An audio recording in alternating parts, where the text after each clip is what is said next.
Welcome, young, old, and all in between, back to the Tradebusters. And if the Tradebusters is like the real Ghostbusters, it has to be more than two. So if I'm Venkman, Lekdog's Egon, do you know what I mean? We've got our own Ray. We've got Damo. Damo S Supercoach. How you doing, my friend? Doing well, Pommy. It's good to be here. Hey, well, I mean, we're going to have lots of fun today. We've done the banter trades. We've done the real trades. We're today recapping fan questions about each team. So we're going to go through the teams individually. Thank you, everyone in chat as well, who have sent some questions about just about every club. And we start with Adelaide Crows. And obviously from the time of writing this, Maribor Chol has now chosen his destination, which is Hawthorn. But they're expected to lose Shane McAdam, and Elliot Himmelberg has been linked to just about anyone who needs a key forward. Chris Burgess, pick 4, is one of their deals they're linked with. And Clayton Oliver, obviously, is that one that just won't go away, will it? Initial thoughts of this one, chat, and you, Damo? Well, it sounds like Maribor Chol is going to go to Hawthorn now. And considering he's on quite a bit of money, pick 4 might actually go to Hawthorn as part of that, as part of a salary dump kind of thing. And word is now that Clayton Oliver has told the Demons he wants to stay, he's willing to work through his issues. So who knows what happens there? It might just be Chris Burgess that comes into Adelaide. And GWS really want to reunite Elliot with his brother Harry, but yeah, who knows how that will go down. I think that one should be simple, but it doesn't sound like it's going to be. It does. And I've got to give a shout out to the gorgeous Matoula Neocli, who has donated the Ghostbusters for this show. And we've got Ecto 1 as well. Echo 1. So shout out to you. Thank you very much for that. Clary going nowhere. I agree. I mean, since time of writing, I think we touched on this yesterday with Let Dog. I felt part of the whole furore with Melbourne not trying to downplay it was maybe them teaching him a lesson or trying to underline what they're saying to him. If the reports are today, which was a very poorly worded article, have basically told him to shape up or ship out, I think that kind of backs in if they're sending an ultimatum to his agent of saying, look, we're willing to trade him if he's not willing to commit to us. So I think maybe that's a bit of fun and games going on.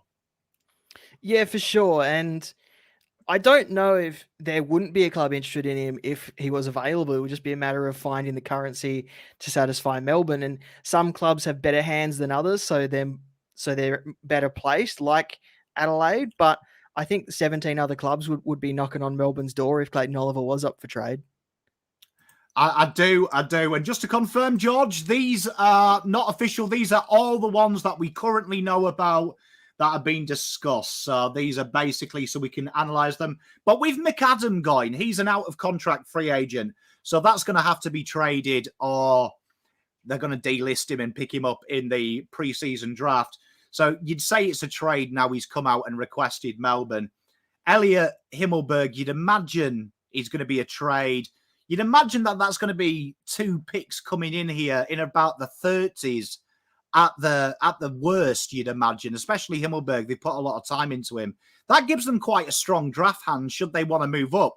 21, 24, and let's just say 32 and 33 came in. These could be one of them teams you watch to move up the draft order with their second pick, couldn't you? Yeah, and this year the picks don't hold quite as much value outside of the second round because of how shallow the draft pool seems to be. So we could see clubs with picks in the 30s, 40s, 50s package them up for clubs that need to match picks like the Western Bulldogs with Jordan Croft or, a team in that sort of situation to get up the draft order a bit and allow that team to have picks before and after the bid. But yeah, it's going to be really interesting to see what these players get. And Shane McAdam, the Crows really don't want to lose him, but it sounds like he's made up his mind and it's going to happen somehow. It does. I think Adelaide's going to be that one to watch. Like you say, I mean, Gold Coast as well, if they don't get rid of that pick four, they would probably entertain a deal for a lot of them second rounders having 4 players inside the top 30, 3 of them being in the top 10 for match bids. So they're definitely going to be looking for them points because, as we've discussed about 8 times on this show, and I'm sure we'll do it again, the point system works out better to have multiple picks than one good one. Yeah, definitely. Well, Adelaide Crows, one to watch. But then we've got Brisbane, and me and Leckdog hate this. I'd love to know your opinion and chat's opinion on this. We hate, me and Leckdog, the fact that teams can sign players with the stupid restricted free agency rule when it always ends up being a top 4 club, a club that is already in the window. It doesn't seem to help any other side out but the best ones. Devin Robertson, after I made this pretty little graphic, has now signed a 2-year deal. So it looks like the only in will be Tom Dodie that we know about. But a very interesting draft hand here, isn't it, as well? So, I mean, this could be something where teams are going to look at Brisbane, I think, and maybe get some of their bit part players to boost their own list up. Yeah, you'd assume that the Tom Doedee compensation for Adelaide will be something after their second pick, I would assume, just because I don't think he's had the offer quite as big as Ben Mackay has because of his knee issues. So I don't think it's going to be as high as that. But even then, that would make it pick 25 or something for Doedee, and that's pretty good compensation. I don't like the compensation system as it is, but it's pretty good compensation for a defender that's had 2 knee reconstructions now and is now supposedly going to be entering the prime of his career. That I agree with you. I mean, we hate the compensation system. It's good that you're on the same school. Me and Leckdog complain about it every show we do. It's going to be interesting what they do because, I mean, this was probably something when you look at Brisbane, outside of Harris Andrews, Darcy Gardner can be very good. You'd say that's probably the key depth area, isn't it? In the terms of they don't really have another key defender, and they've replaced one with that medium size. Tom Dodie's more of that modern day, not quite tall enough to be a key, not small enough to be a small, that hybrid. Do you think they might go in for another key defender? Some clubs pandering them around. Is this something that they might look at? Who's out there, though? Clubs don't want to give up their key defenders at the moment. If you can sneeze at an AFL level, they want to keep you on the list. So I just don't think key position defenders are out there. But we see all these key defenders at VFL, Waffle, Sandful level not being picked up through the draft, and clubs wanting to develop their own. And it's just, I don't think there's anyone out there unless they go for one of the delisted guys like a Will Gould or something along those lines. Be interesting. They've got a lot of work to do and a few questions coming in. Week draft pool. I don't know how far back you can go, Dave. We did talk about this last year. Everyone was raving about this draft. And I agree with Damo. I said it at the time. I think the first round is absolutely littered with talent. After that, there's probably 20 players that you're throwing a dart at for difference, but it's very deep in depth. I think this draft has got a lot of players. If you're a top 8 club, there's a lot of inside mids in the 20s to 30s that you could maybe project and look after for 2 years. Lots of half-backs, half-forwards. Then the key position players, which does become relevant for this because Harley Reid is brilliant. He is brilliant. But if you look at Brisbane's picks, they're another club that are in that happy range if they did want to take a project key defender. There is a few in that mid-20s, late 20s that they may look at and be like, oh, you know what? We wouldn't mind him here and we could maybe lean on him a couple of years, learning off one of the best in the business in Harris Andrews. A lot of work they could do, Brisbane, isn't there? Yeah, and that pick 27 probably sits around where Ari Schoenmaker will probably be picked up. So he's an Allies player that won't have to go too far from home if they decide to go down that route.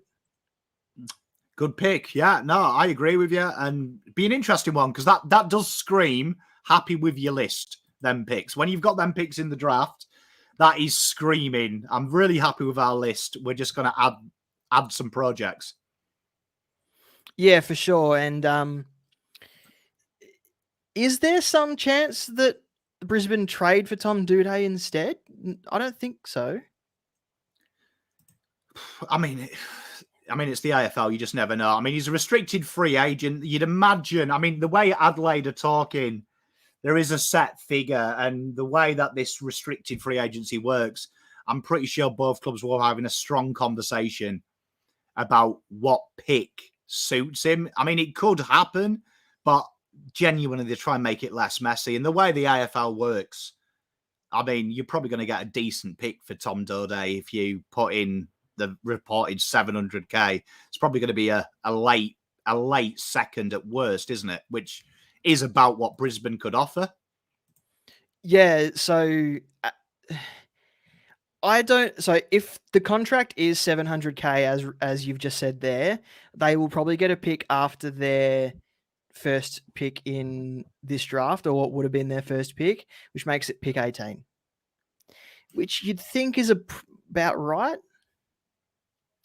Yeah, I mean, that's a fair deal. It is. And just to let everyone know, Devon Robertson said it at the start of the slide. Since making this slide, he has signed for a 2 years deal. So looks like Doedee in might be a trade, like you say. I'd imagine, though, that if it is the 700k, works out better for Brisbane just to pay the fee and works out better for Adelaide just to take the hit, doesn't it? So, yeah, absolutely. Then we come on to the best team in the land, Carlton Blues. We're looking forward to discussing this one. This one is an interesting one. Carlton probably been the talk of every draft period in the history of the AFL, it seems. This year, no one's talking about them because they're actually good. So Elijah Hollands, Clayton Oliver, as we've discussed in the Adelaide one, looks like he's staying, highly unlikely, but we are one of the names that he's been linked to. Hayden Crozier, another player.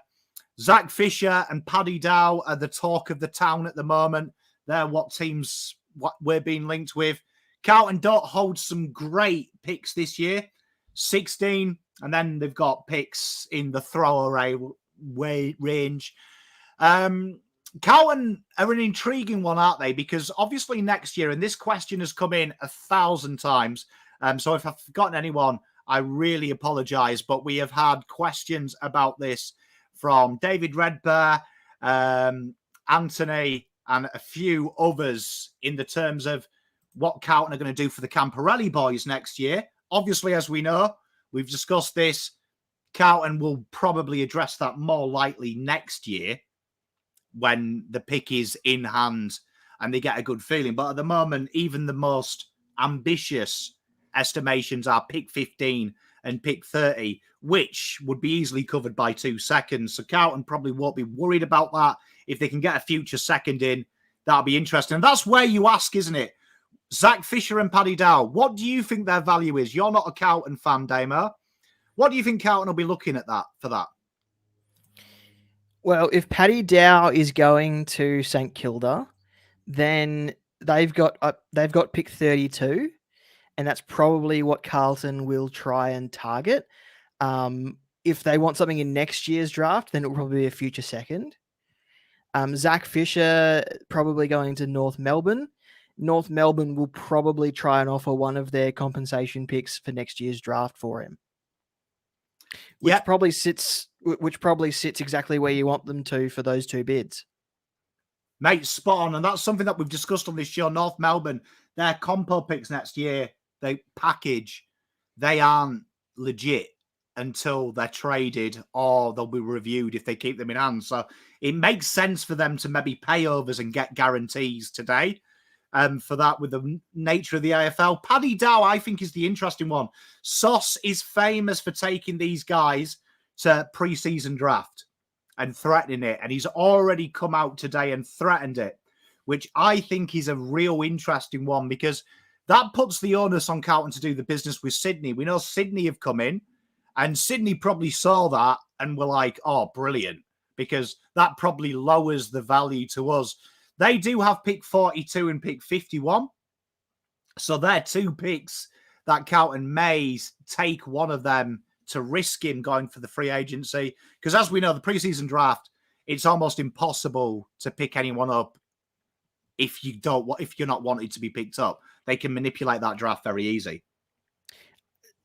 To threaten the preseason draft is really interesting because Paddy Dow has to get passed up by a lot of teams to get to St Kilda. They didn't finish 16th or 17th. They finished, 7th?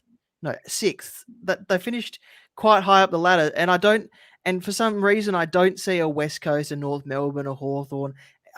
Even Fremantle. I don't see Fremantle passing on a Paddy Dow if he's there in the preseason draft. Be interesting. I mean, Sauce is the master. If you remember, the first year's contract of Jack Martin was $1 million, which priced him out, and it put the other clubs off. So that's maybe a negotiation there. A few people in the chat asking, would we offer Dow another year? This is really up to the player, isn't it? Because I would say this for Paddy Dow.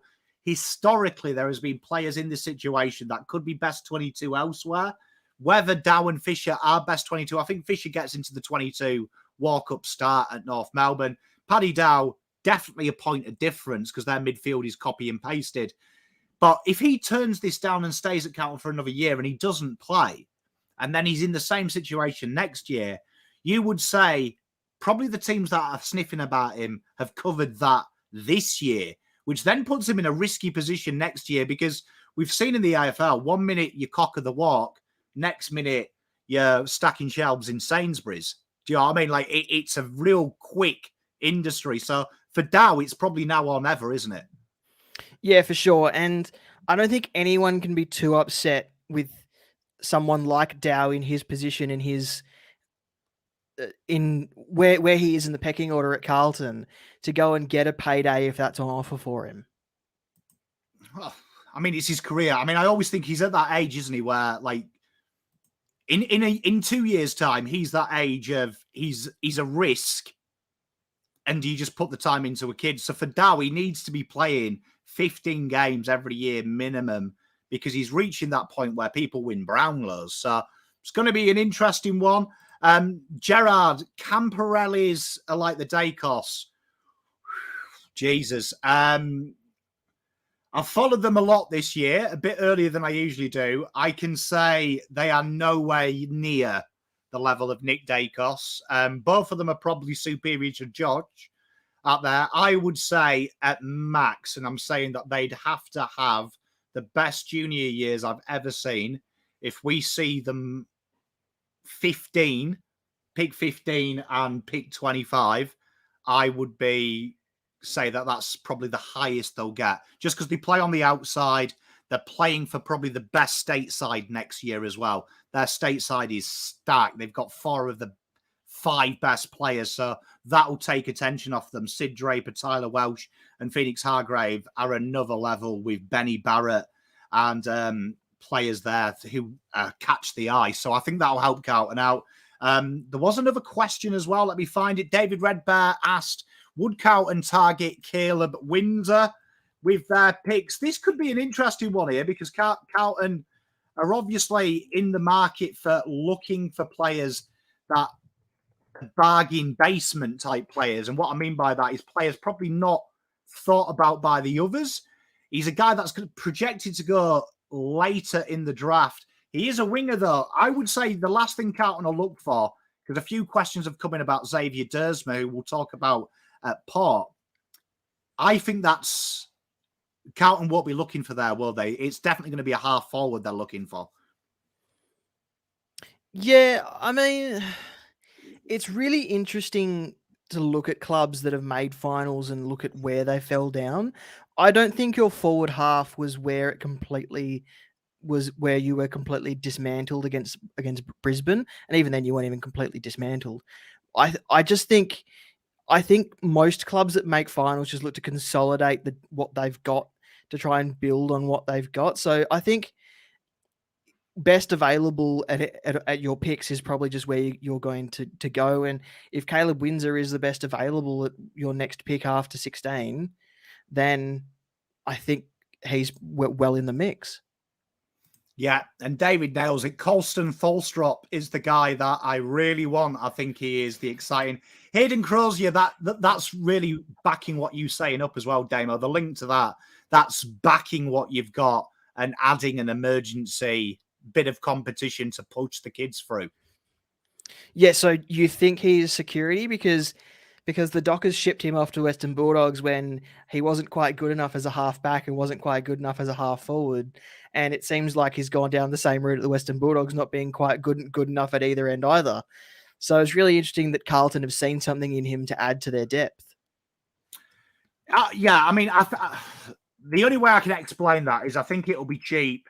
He's 30 years old when the season starts next year. So it puts a bit more seniority in Carlton's list, because as we know, Cripps is the oldest at the moment, which I don't like having someone the oldest as captain. That's just me. He's an incredible trainer, so they say as well. Most people say he's the best trainer at the Dogs. So I think it's a standard set, but I also think it's just Carlton are probably in that position there where they're playing a Cowan or a very young kid should they have an injury.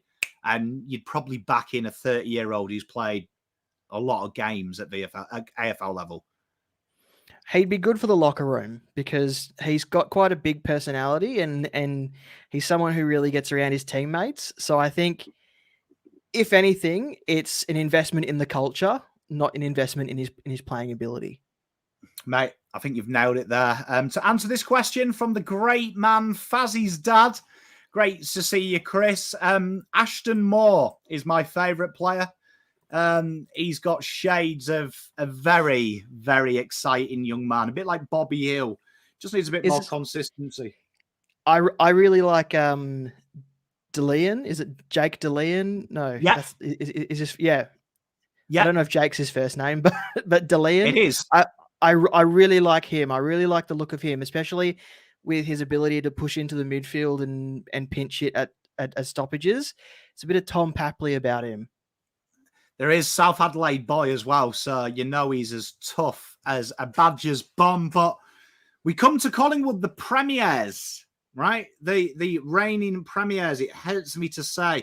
Their first two picks are totally intact. They'll get shifted back when the AFL manipulate free agency and things like that, and the compo picks. But so far, this is a new link. Port have been talked about that Xavier Dersma may be seeking pastures new. Now, we know he's a Victorian boy. For those who are longtime followers of Pominos, when he was in the draft, Xavier Dersma stole my heart. Joel Hamlin has been linked as well to secure their backline from your boys. Not exciting deals, but the Xavier Dersma one, that intrigues me, because obviously Steele Sidebottom has spent a lot of time on the wing. They have Will Hoskin-Elliott, who they throw in the wing as well. Josh Dacos has nailed one spot. They have never really nailed the other spot, though. That's kind of like bits and pieces players. Xavier Dersma instantly makes that side a lot more dangerous, doesn't it, on paper? Yeah, Xavier Dersma looks like he might be part of the deal for Brandon Zerk-Thatcher. So I don't think he's going to head to Collingwood. And I believe he had a medical at the Bombers today. So I'm going to say Collingwood forget about it unless they can swoop in somehow and satisfy Port in other ways. I don't think Xavier Dersma goes to Collingwood. And you're right, they don't really have that second wing position locked up, but they do have Edward Allen, like this viewer has just mentioned, who Dr. Doofenshmirtz. Yep, straight out of Phineas and Ferb, love it. So Edward Allen, he almost debuted several times throughout the year. He's got insane running capacity. He's really tall, so he can also create another marking target in the defense or in the forward line. And I think they're going to be okay. Well, they just want a premiership, so it doesn't really matter what really happens to them from here, does it? Well, it doesn't really, but I mean, it's going to be an interesting one, isn't it? Because I mean, like, the weird thing about their list, I always think, is when you look at their list, is they've got a lot of senior players, a lot of young players who we haven't really seen yet. Finley McRae, players like that. Ed Allen, who was highly touted in the draft. It's the middle bits that they haven't got. So the Joel Hamlin one really intrigues me because I feel that is definitely a position of need that they probably don't have massive depth for. And Collingwood did remarkably well with injuries this year. You don't often get away with injury curses 2 years in a row, do you? Depends. It depends who your trainer is, because some clubs have some really good ones and some clubs don't. And I, at Fremantle, know what it's like to have an injury list that looks like a phone book. So I would hate to lose Joel Hamling. And listening to David Walls this morning, it sounds like his management haven't even tried to get a better contract for him. And he would prefer to stay in WA, but he also would like the opportunity to play more AFL games. So he's kind of weighing up what that looks like wherever he goes, if he stays at Fremantle or not. Now, here's the other issue. He's managed by Colin Young, who seems to want to get all of his clients out of the purple because of Peter Bell or someone has pissed him off. Well, I mean, it's going to be interesting. I mean, you guys have suffered, and we're getting near to talk about your mighty purple peril. We talked about Xavier Dersma in this one. Essendon, the last year of Dodoro. That means for you and me as opposition fans, we won't have anything to look at and laugh, Damo, because these are usually the jokers of the trade period. And it started off very, very humorous already. Dylan Shield coming out for that dodgy deal we discussed yesterday with Jade Gresham, where they manipulate the system and get a first for Dylan Shield. Massimo D'Ambrosio going to Hawthorn Football Club, and Brendan Zerk-Thatcher, as we discussed. Dodoro wasted no time this morning coming out and saying he's worth a first rounder. Not too sure if he's seen Zerk-Thatcher play. And then, obviously, they have been linked with just about every AFL footballer who doesn't have a contract or wants to play for his club. Todd Goldstein looks like he's coming over for bag of chips. Gresham looks like he's coming over. Jack Billings, and a few questions in chat. When I put the poll up earlier about Jack Billings, we'll discuss him. Ben Mackay, Clayton Oliver, we've discussed that at length. He's not going anywhere. But Xavier Dersma might be the make weight in the Zerk-Thatcher deal. Same thing about Essendon. Pairing up Martin with Xavier Dersma is really tasty for the Bombers, isn't it? It does make you wonder where they're going to play Sam Durham, though, because Sam Durham is a really, really good winger as well, who can impact forward of centre. So does Xavier Dersma then become that winger that floats backwards and Durham becomes that winger that floats forwards, and Nick Martin has a bit more of a role inside 50? Is that how they balance that out? But then it almost feels like you're robbing Peter to pay Paul by making that move. I just don't know where Xavier Dersma fits unless they plan on moving one of those guys either inside or to another position that they feel like they can excel at. It's going to be interesting, isn't it? Because you're always in that position, because Sam Durham's a very young kid as well. He's got all his AFL career of upsetting that apple cart. And I feel like when I look at the people where Essendon have been linked with, Ben Mackay makes sense. I look at their back line. I think they lack a player like Ben Mackay. Whether he can stay fit and play 20 odd games a year remains to be seen. Xavier Dersma, I think he's very versatile. Half, he can play at that midfield. Also look like at stages half forward could be a role. These are the ones I don't understand. Jade Gresham and Jack Billings. And Jack Billings, for me, is another Dylan Shield, right? The name sounds sexy, but in reality, is so inconsistent. Do you know what I mean? It's like trying to get a fair deal in North Korea, Jack Billings. It's just not happening. And Jade Gresham, I don't get it. I don't get the Jade Gresham hype. Every time we have a free agent in the AFL that is incredibly disappointing, they get overhyped. And Jade Gresham's that. I watched him for St Kilda a lot. My wife is a St Kilda girl. This is the last thing I think Essendon need, because this guy goes missing when you're in the shit. Yeah. Essendon's forward line is one of those forward lines where you go, all the pieces should work, but where's the point of difference? And I don't think Jade Gresham or Jack Billings provides a point of difference. I think it just gives them more of what they've already got. So it is kind of like, why are they going after these guys when they could be going after a set of other guys? It's weird. And I look at their outs. Like Zerg Thatcher, I understand he wants to go home. But the Massimo D'Ambrosio, I don't think he's been used well enough by Essendon. And my mate Ben here nails it. I think he's better than the players playing. You talk about point of difference. I think he is. Since they've sold Sard, that back line is stagnant. And I feel like Massimo was that point of difference. And they're letting him go for a bag of chips. Really be interesting to see how Rosas fixes this list when he gets the full reins this time next year. Because I actually think Dodoro has been a shocking list manager. And this is why people like Sauce are dying in the AFL industry. This is not the way you build lists. It's about relationship building to get good deals.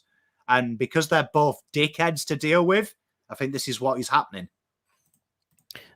Side by side, I would say that Massimo probably is better than Nick Hind. But under pressure in a real game situation, Nick Hind's decision-making is a lot better than Massimo D'Ambrosio. And that just comes with experience. But I think a team that, honestly, Essendon should be competing now, they need those kind of players who can make the better decisions under pressure. Whereas with Hawthorn, where Massimo wants to go, it'll be a team building from the same sort of age up together, and those things all being worked out as a team together. So, yep, side by side, Massimo and Nick Hind, probably Massimo wins out on that one. But in a real game situation under pressure, I would say that Nick Hind is a better decision maker. Mate, I think that's fair, and I think that's something that he'll learn. I think he'll be very good. But, I mean, Essendon, if I was Rosas, I'd be fuming because there's 3 contracts there they're already taking on for long-term deals that I will put in now. But 2 of the 3 big deals that they're linked with won't be there in 2025. Pom's big call.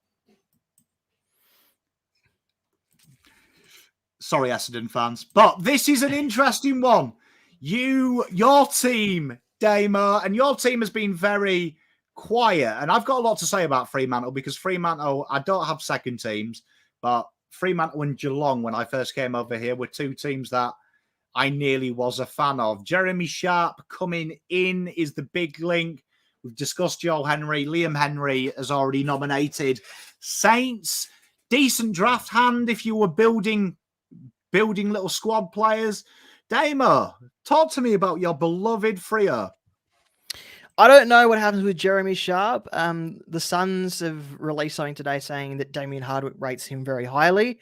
I think that's just a bit of posturing to seeing how interested other clubs may be. I could take him or leave him. I don't really care.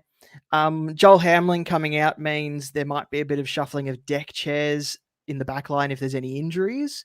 But I would prefer them to try and get someone to add a bit of depth and someone with a bit of experience, whether that's from the state league or a delisted free agent. And there's not really many out there, but there's a few hanging about. And Liam Henry, I don't know what he's worth. I mean, back in May, he probably was delisted. So to have this end of the season, he probably already knew what he was doing at the moment he started to pull his finger out, and Freo kind of told him, "Cool, we will play you because we want the best deal possible, but you've got to play your best football for us in return," and that's why suddenly Fremantle are going after a first round pick, which nope, I don't think is worth a first round pick. I will take anything with a 2 in front of it. I think. Be interesting what they do with Henry. And I mean, I can tell you as a Carlton fan, Sauce is a shrewd negotiator, but also is guilty of probably overpaying when he really wants someone. And Liam Henry, he was massive on. Chills, it's currently, I think, 13.5 million rising to 14 in 2023. It's going up 15 point something %. But I believe that was the last figure that was before our eyes. I think you're an intriguing list because I think Fremantle's list is really solid. I think you nailed it earlier when you said injuries. Like, I think it just exposes your depth. Jeremy Sharp, I think, is a terrific footballer. I was surprised, though, when I look at this draft, I think you guys are in a real good position because there is some real sexy footballers in and around your picks as well. I think Fremantle have been quite clever, and especially if you can go up a little bit as well. But do you know what I mean? There's them players there that scream Fremantle players, and one of them that I've really liked is Luke Kelly, who I see, this is a big call, but I see a very baby Nat Fife in Luke Kelly, deceptively small, but an absolute brute force and can kick with both feet. I can see Fremantle really hitting the middle. Can you hear me?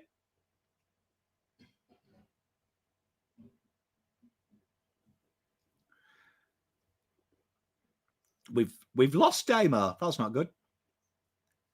What constitutes a sexy footballer? That's a good question, Susan. I use this a lot. I always think a sexy footballer is someone who's really good on the outside and does lots of things that you really notice. I would say Nick Newman is an ugly footballer, but a sexy footballer is someone like Jack Martin. You know, I'm back. Sorry about that. There you are. As I was saying, I think your mid picks, this screams to me that you're going to have to go for something. Do you think there's a chance that you might trade out some of these senior statesmen for one last hurrah elsewhere? I think the club is right to try and consolidate what they have, but I also think that trading out of the first round was quite smart, because this year's draft, I don't think they would have had the WA depth in this draft is awful. And as much as I love the club, we can't hold on to players who aren't born here.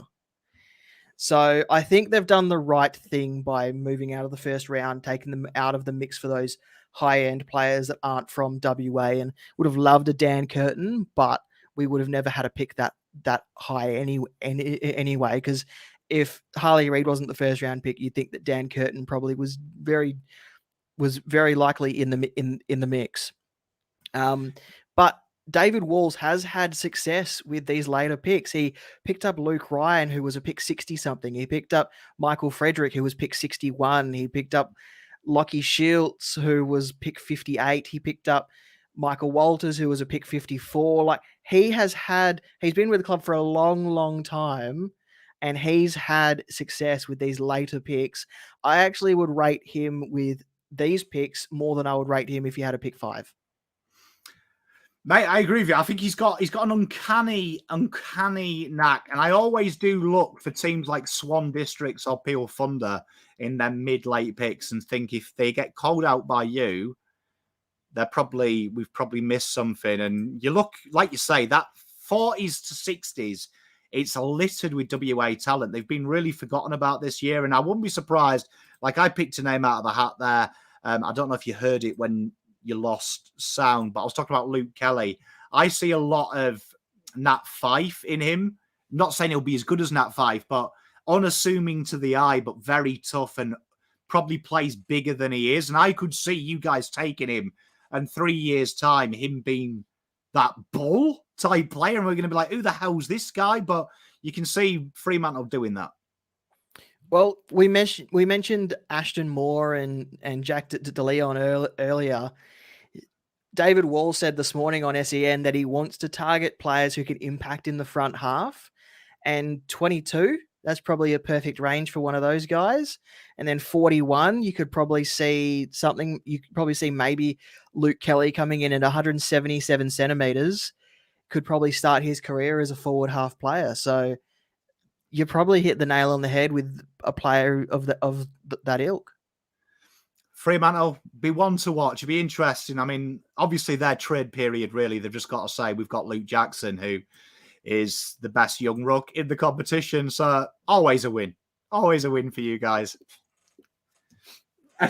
Then we come on to Geelong, a team that, as I like to call them, they are Epstein Island of lists.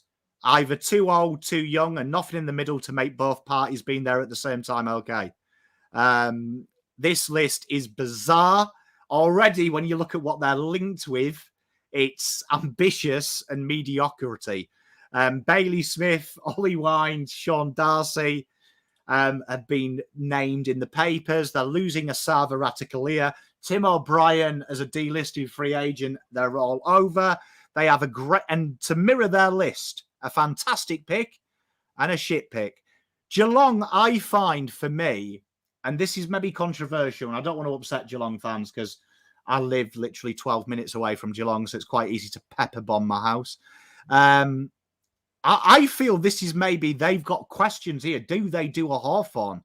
Do they sell now some of these players that can maybe help a side 10-9 to 4 get in the window quicker and try and get the maximised time? Because I look at some of their older players, this time next year, they're D-list fodder. So what do you think, chat? And what do you think, Damo? I can see, so Geelong has come out and said that pick 7, they're still working out what to do with it because they know that they don't have a strong draft hand. I think they're going to get a nice pick for Asava Ratikalia. What that nice pick is, I'm not sure. But I can also see them maybe splitting pick 7 with a club who has 2 later picks in the first round, whether that's North Melbourne and they go for 14 and 20 or something along those lines, just to give them more options down the line. But you're right, looking at their list, they're either really young with no experience or almost at the end of their career with almost too much experience for what they're getting out of them. Mate, I agree with you. I mean, the pick 7 conversation, you know who I thought when I saw 7? I thought of you. I thought of Fremantle and thought the picks you've got are probably better, more beneficial for Geelong than your list, because your list, its core is quite young, theirs isn't. And with the experience they've got, they can probably get another year, 2 years out of these older heads to protect their younger kids and take the punt now. Because 7 to 82 is just like the most pointless picks in the world with a list that I would say it's now or never, isn't it? It's now or never. Yeah, for sure. And I think I'd prefer to have a hand like Freo's compared to Geelong's, because at least with Freo, you're quite busy on the second night, and even though you can go out for dinner on the first night and not really care what happens. It'll be interesting because I fear for Geelong. I fear for Geelong because I think they are one of the teams I look at and think Tassie's coming in. We've seen teams rebuild when Gold Coast came in and GWS, and it's almost impossible because it's a compromised draft like you wouldn't believe. And Geelong are going to be right in that rebuild when that happens if they don't do something now or next year. And I fear they might leave it a year too late to trade some of these older heads and suddenly they're worthless, where I feel this year you could maybe get quite a bit of talent. Tom Hawkins was linked before the trade period started with a trade to Melbourne. To me, that makes sense. Get rid of Hawkins now, and if you can get a second, it helps a club out for a year who's in the window now. Helps you guys rebuild. I couldn't see Tom Hawkins going to Melbourne. Just to me, if you ask me which player do you think of when we say Geelong, Tom Hawkins is that guy. And I think the top brass at Geelong understand that they have to keep the players that have the club as their identity. But also this draft and this off-season, we will see why Andrew Mackie was so highly rated by Stephen Wells and why Andrew Mackie's been given the reins to do what he wants in this off-season. Right. You can spot on. I think you've absolutely nailed it, mate. And it's kind of funny watching Geelong, though, isn't it? It is. It definitely is. And it is. And I hate that they keep sniffing around Shaun Darcy because he's not going anywhere. We do love a little bit of Shaun Darcy, though, on this channel. I am a fan. Irene asks, if a club is not eligible to trade future picks, does that mean both giving them future and receiving them? Are you referring to the using 2 picks in 4 years rule? Because, yes, you can trade and give. You can do both, whatever you want, as long as you have the picks come draft night, which is in November. I think that's what you're asking, because that has been in the papers today that some teams need to meet that quota this year or next. But you can trade them if you want to.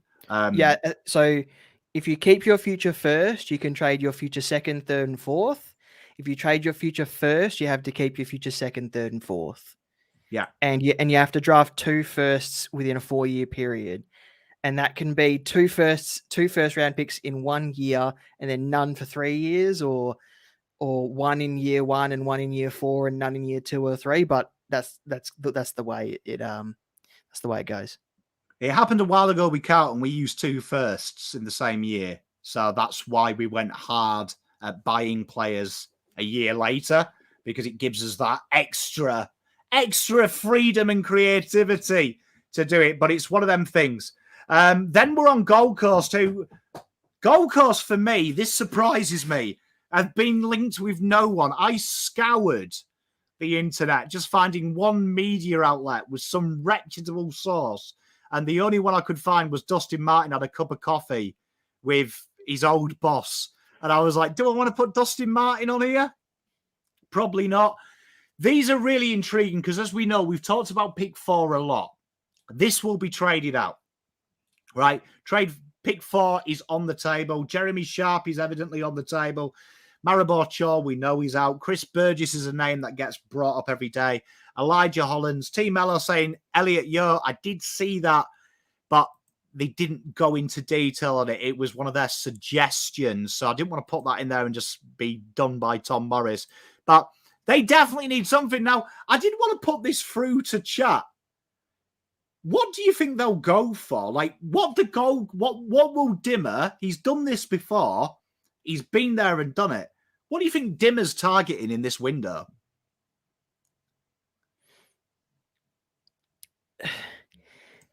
Their list is good. It just needs a game plan and a coach that knows what he's doing. So their draft, they're gonna get their academy guys, say thanks and see you later. They're gonna get rid of these guys for, I don't know. To be honest, they don't even need to add to their draft hand. Is it like what are they going to do with them? It's just, it's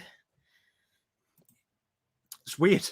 I mean, I can't make heads or tails about what they're going to do. But you say no one is linked to them, so this is the exact club that I am worried about swooping in and taking someone that no one's even thought about.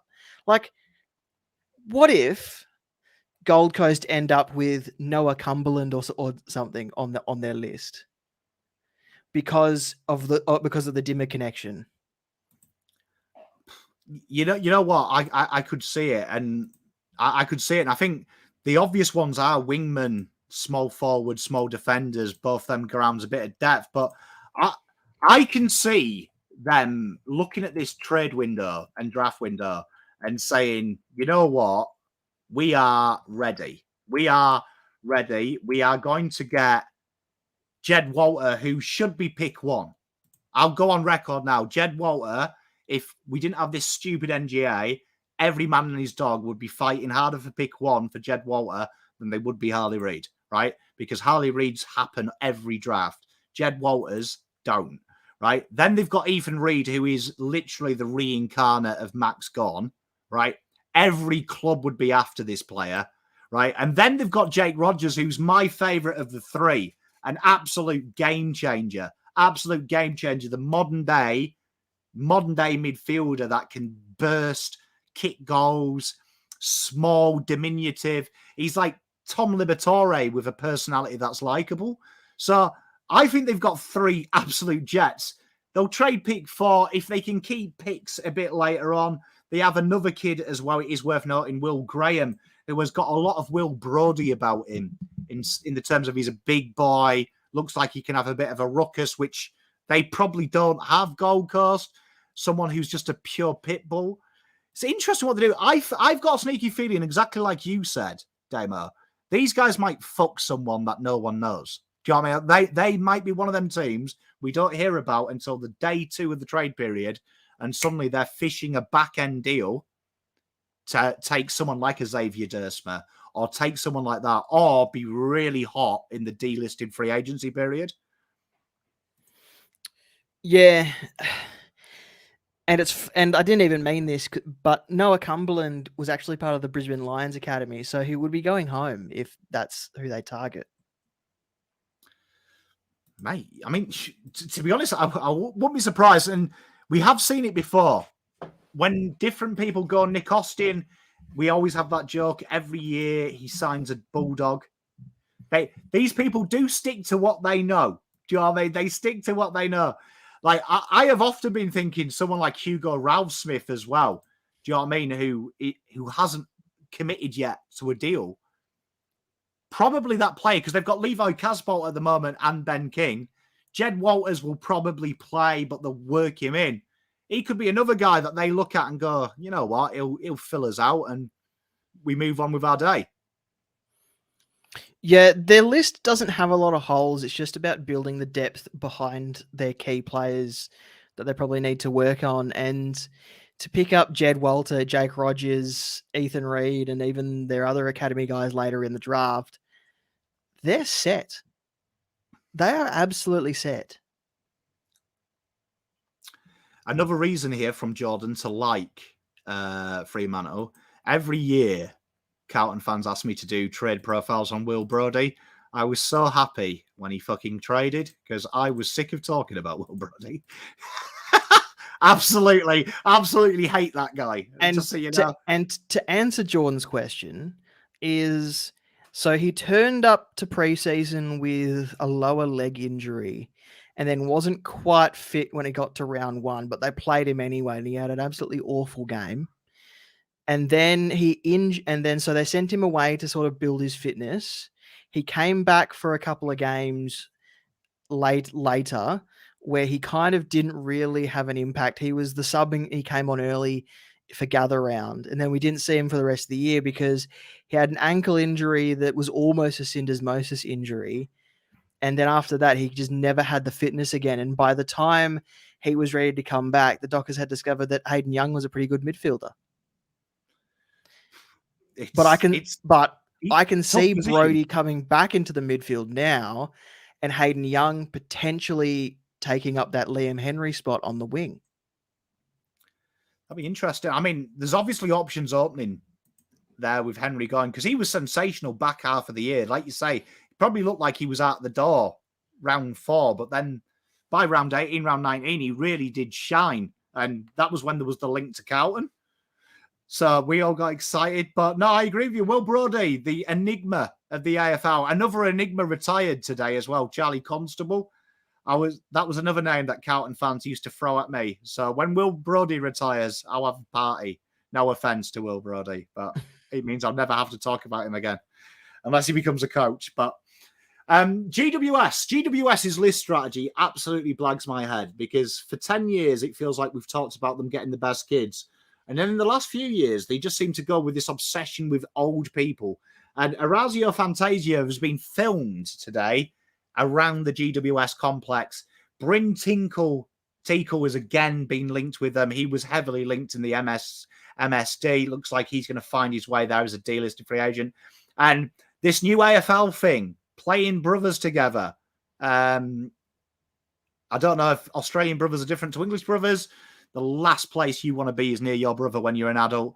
Matt Flynn, surprisingly leaving, but choosing the right destination, the West Coast Eagles. A real strong draft hand this year, which does surprise you considering that they seem to have whoever they want in the draft whenever they want. Interesting what they're going to do here because these will be a team, I think, who will be really active this year and we haven't talked about them, like Gold Coast. I think they've got something up their sleeve that we don't know about. They're a team that brings a lot of effort when they play, and I think what let them down in the end against Collingwood in that preliminary final, was it the prelim final? Yeah, it was the prelim final. What let them down in the end was they didn't have a game-changing midfielder.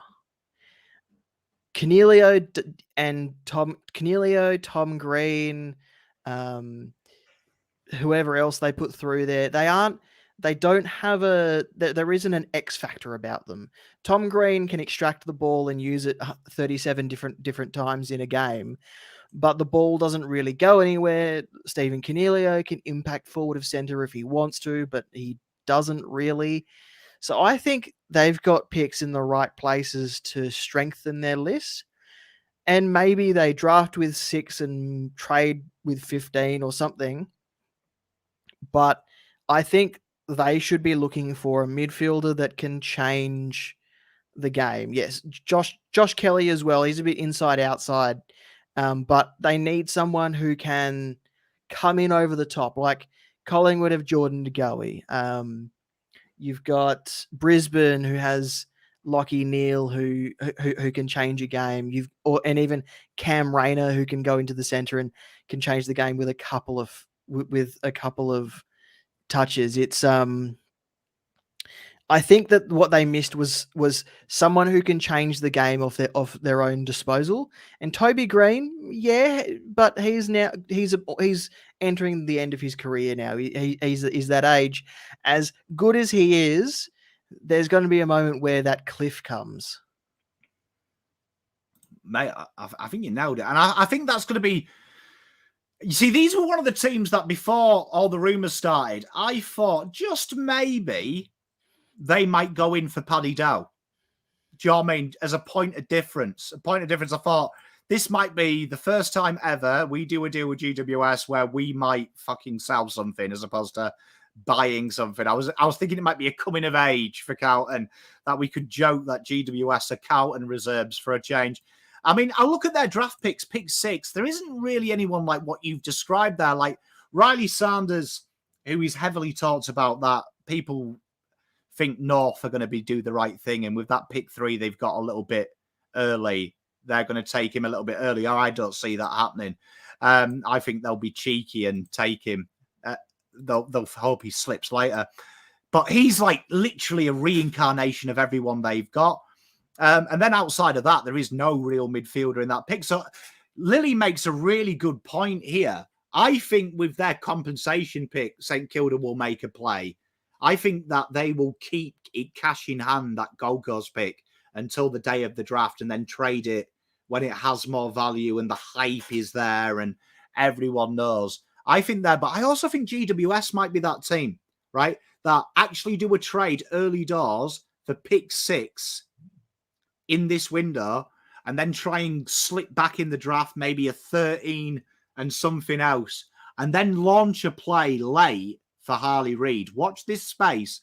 But I have had this vision that these are the silent contenders, that they trade that 6 for either the points to break up with Gold Coast and then get a bigger deal and then making a launch for them. I could see that happening.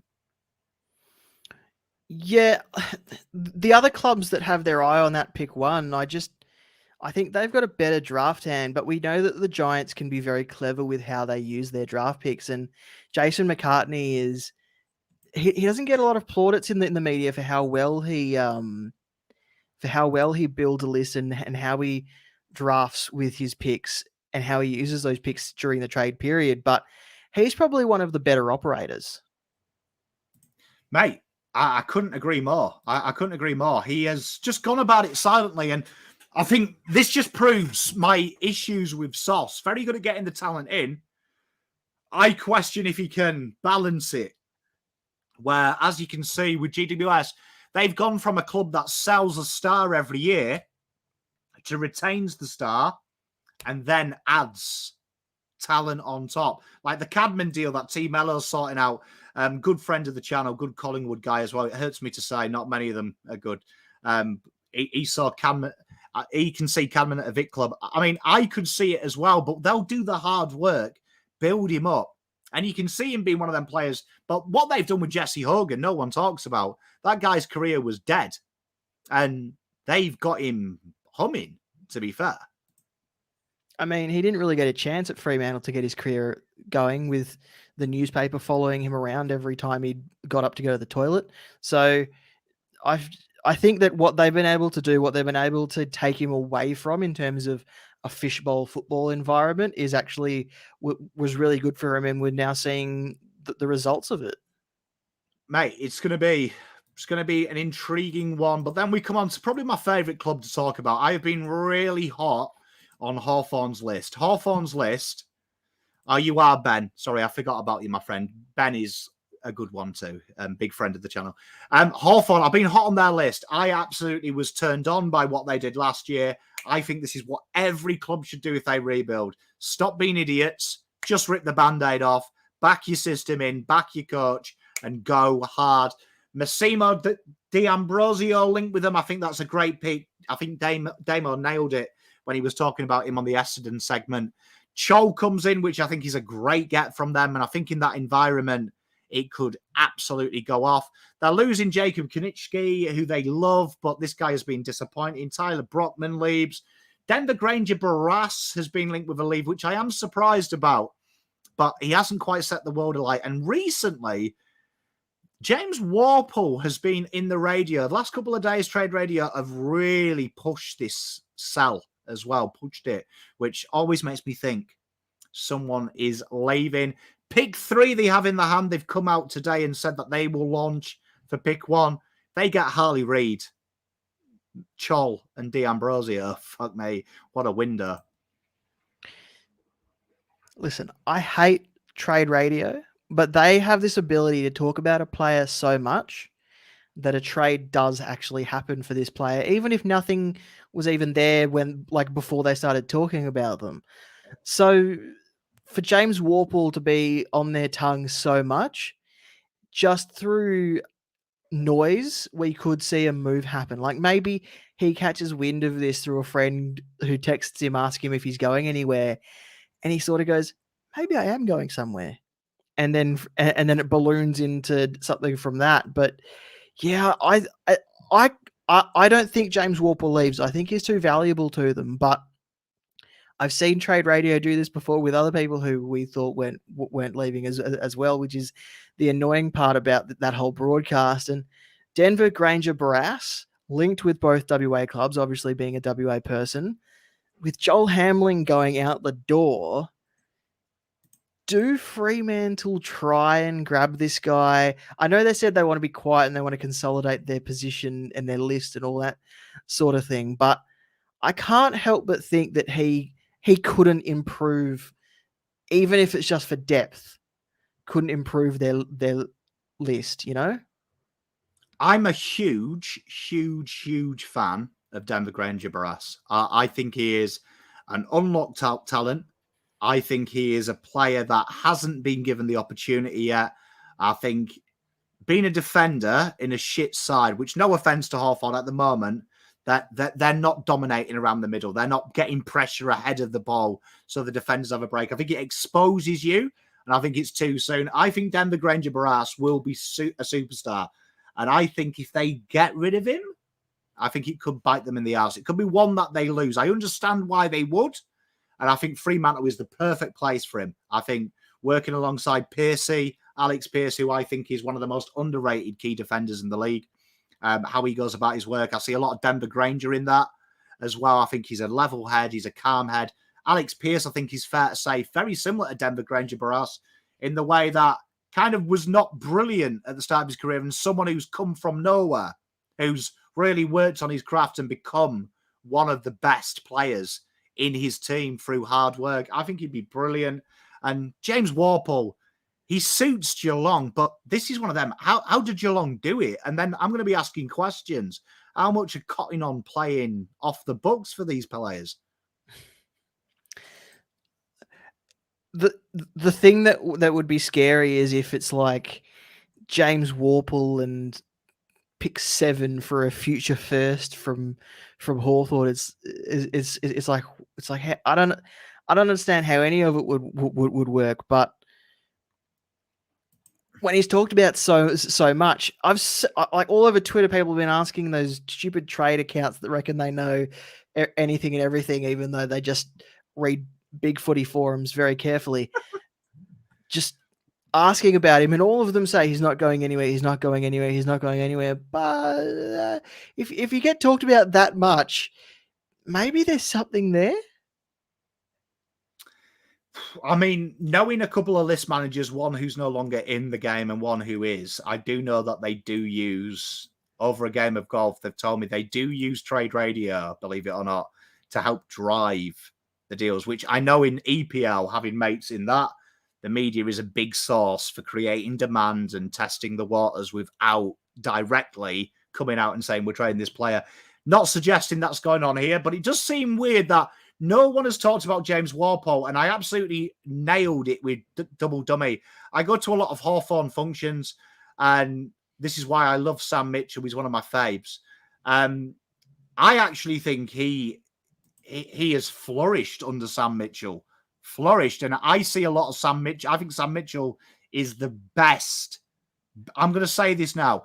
He is the best man-on-man coach in the league.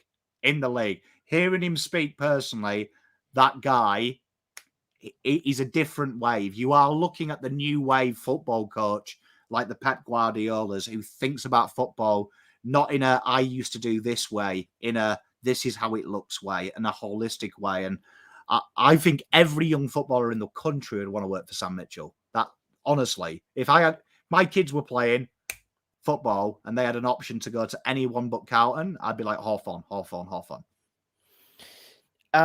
So I listened to a podcast called The Footy with Broden Kelly, and they interviewed Max Lynch. This was before Max Lynch retired.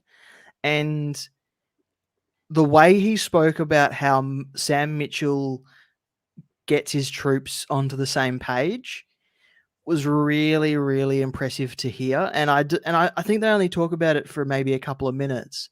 But Sam Mitchell pretty much goes, this is what I want this group to achieve achieve this year. You all can control your own destiny now. Like he kind of he only meets the players halfway, but what he gets back from the players is almost 150% of what he wanted. So he's just really good at building the chemistry. He's a really good man manager. He's just really good at making everyone chip in rather than doing the whole lot himself and expecting a result. He definitely coaches how he plays. His skill is making everyone around him better by him doing what he needs to do, which is Sam Mitchell's game plan. Walpole is a midfielder.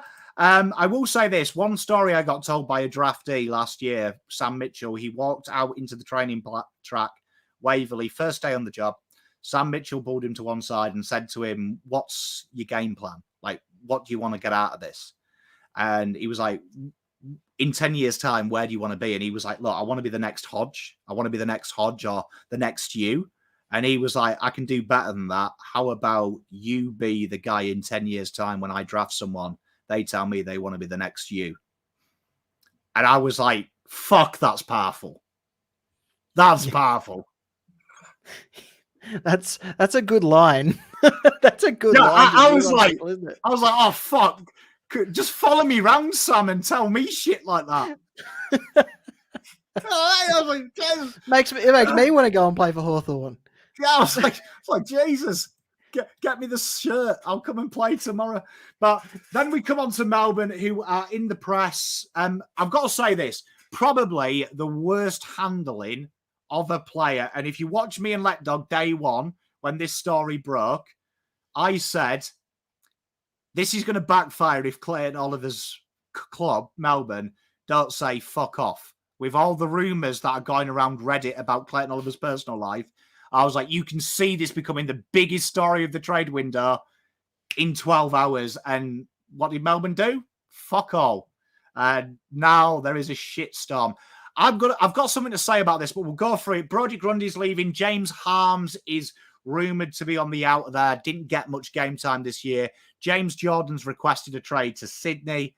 Shane McAdam has requested a trade to them. Maribor Cho was already chosen Hawthorn. Pick one, though. They are probably in pole position behind North with picks for pick one. The Clayton Oliver one, I think this is a really interesting discussion because there was the article today, which those who follow me on Twitter know that I went mental at. I think it is really lazy journalism to have a really informative article about what Melbourne have done for player welfare, moving him with Max Gawn, looking after him, making sure his head's right, and then lead with an article headline that alludes that the rumours are true. Absolute lazy journalism. But what I'll say about this, I would not be surprised with the silence of the media. And James has nailed it. I wouldn't be surprised if I was Oliver and his agent. I'd be like, I'll fucking go to a club that would look after me. And my examples are Collingwood and the Dogs have had actual cases in the last 2 years of what he's been rumoured to do. And I keep saying it's rumoured. We don't know. It's sad little people on the internet. But let's just say there is a fire, and let's say it is illicit substances. Let's just say, hypothetically, we have evidence that the Dogs and Collingwood had it, and the way they handled it versus how they've gone about it, Melbourne, I think, by being silent and innuendo, shows you the difference of the three clubs. And I would say if I was Clayton Oliver, I would seriously be contemplating my future at that football club if that has gone on the way Melbourne have handled it. If his issues are as advertised, then I think if he doesn't have faith that Melbourne will support him, then he has every right to explore his options.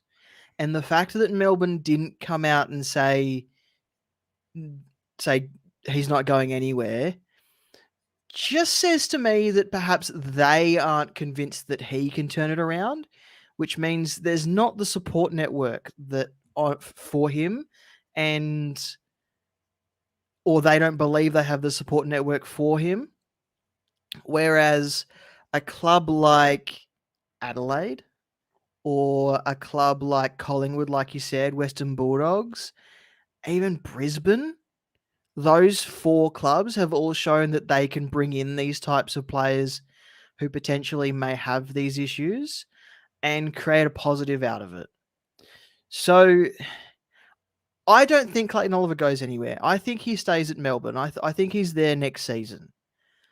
But there's a little bit of they need to meet him halfway if there's going to be any future as a pairing there.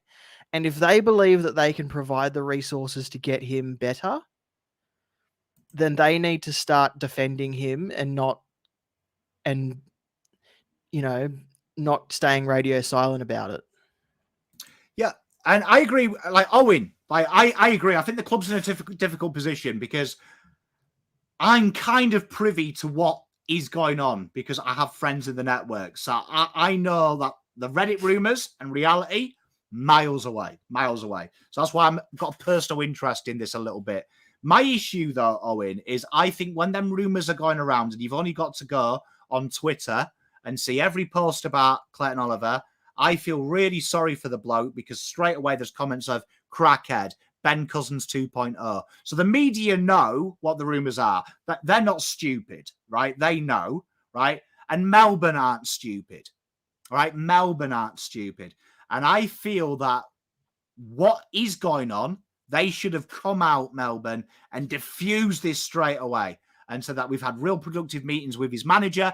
We're working through it to make this a very good place for both of us and protected the player a bit. I felt that I understood why they went radio silent because I think they're teaching him a lesson by this, as we talked about the media.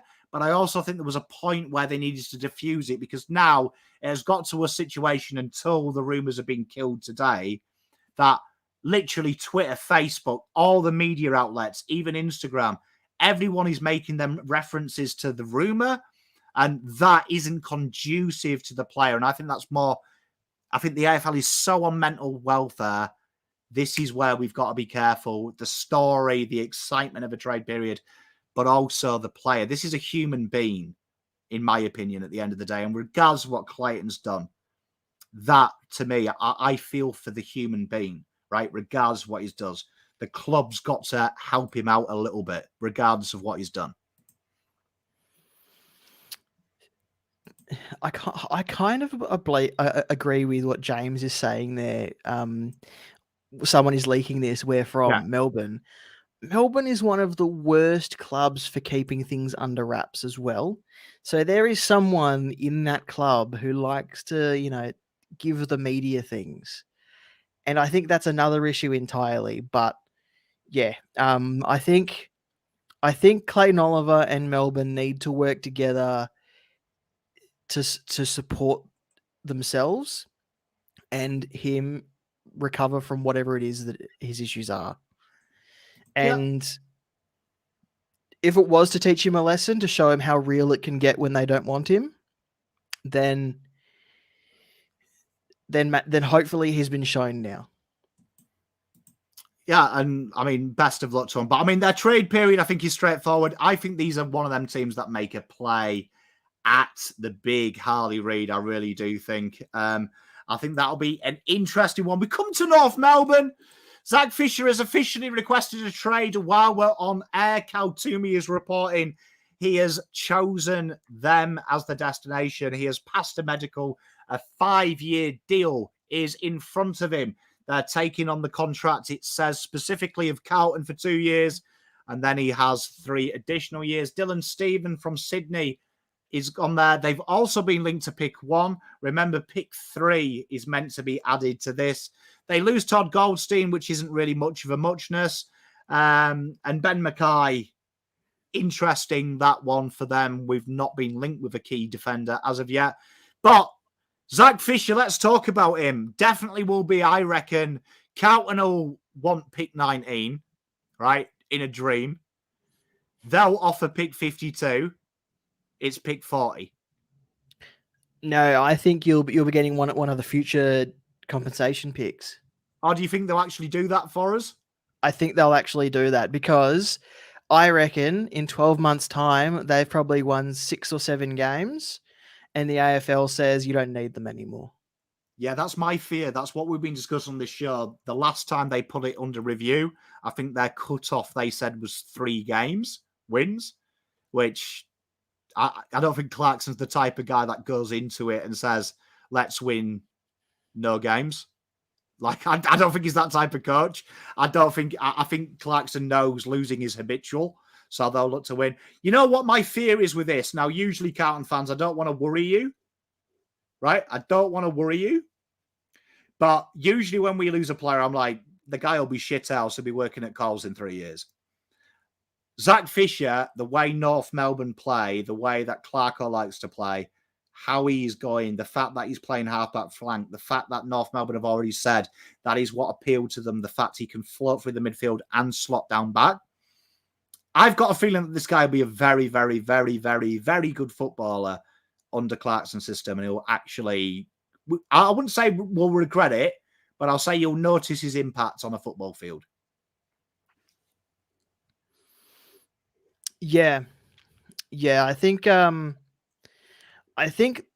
players that they're going for will complement what they already have. And I said this when they got their compensation package. They just need to get games into their top picks. And so getting players in that can complement those top picks and create impact once they're on the field is definitely something that they look like they're doing. Mate, it's a good little list strategy. And you've got to remember Clarkson, I know when he signed, a big thing was that he got a lot of control, which is more than most coaches do. He's been there and done this before. This isn't like he's been in a team that needs building from the ground up. So this is second nature to him. Future second for Zach Fisher. I mean, I could see pick 9. I could see, let's just say next year's is 19-20. I could see like a future second being sent by Carlton for that, or a future third. Do you know what I mean? To try and balance it out. I think it will be an interesting one. I think future second. I think second to third is his value, but North, it's worthless to them, that pick. It's an imaginary pick. It's like your auntie's Christmas money. Do you know what I mean? It doesn't matter if you spend $50 on Coca-Cola. It's free money. I think this is one of the easiest deals to do. I think this will be one of the first done. I actually think it'll be done like day one. It'll be the one that gets them off. I also think pick 2, pick 3 for pick 1. is the worst kept secret in the AFL. I expect North Melbourne to have pick 1 in their dirty little mitts very quickly. And I wouldn't be surprised to see it be 2 and 3 for pick 1 and pick 19. Yeah, I also wouldn't be surprised if they don't go for pick 1. The last time Clarkson and his men had a hand like this, they managed to get a Buddy Franklin, a Jared Ruffhead, and a Jordan Lewis, all with picks around where these first 3 are. So I can see him doing it again, even if they pick 1 or not, because I think Hawthorn are a big chance to get that pick 1 as well. I think Hawthorn are as well. I think for me, my mental 3 front runners are North and Hawks. And I think Melbourne will sniff at it. I really do think that Melbourne will definitely sniff at it. I do think that why I always say 2-3 for 1 and 19 works is I could see West Coast having a sniff at your boy, Mitch Edwards. You look, their ruck stocks aren't exactly chock-a-block. Matt Flynn is that later side of a ruckman, so he's ready now. Edwards, incredibly talented.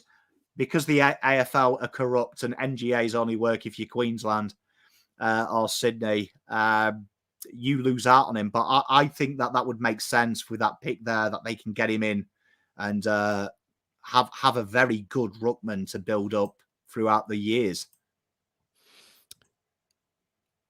If the stories about Mitch Edwards I've heard are true, West Coast can have him. There you are. Hopefully I've put it into the existence that they've just wasted pick 19 in a pick 1 deal, because you'd imagine that if they get 2 and 3, like it makes sense what they'll do. Do you know what I mean? 2, 3, 19. You'd imagine that they go Dan Curtin with one of them picks, West Coast. It works out for them. I think Harley Reid is the game changer for North. I just think I look at it. Sheezel will move back to his native position in the next couple of years, playing alongside Harley Reid, ADU getting the ball. I think that's real exciting. Like they've really built that exciting list in 2 years. Yeah. And if North or Hawthorn don't get Harley Reid and West Coast do stick with pick 1 and do select Harley Reid, I think that is the worst thing for both parties. Because I reckon a couple of years, even 12 months down the track, we could see another Jason Horne-Francis situation. Yeah, mate, I'm with you. I actually think as well, lightning doesn't strike twice. North got incredibly kissed on the proverbial with the value they got for Jason Horne-Francis, and the way the picks worked, and they got them. I said it at the time, the guys they've brought in are better than Jason Horne-Francis. Do you know what I mean? Are better for what they need than that. I don't know if it would happen again. Looking at the draft next year, let's just say Harley Reid requested a trade next year. I don't look at the picks that North potentially could own and players coming through, with it also being a compromised draft next year. I think it could backfire. I think they've got to sell it now. Sell it now while you know what you're getting as opposed to risking it. Yeah, definitely. Interesting one. But then we come on to a team that I just find incredibly hard to work out what the fuck's going on. Richmond sold the future for Tim Taranto and Hopper.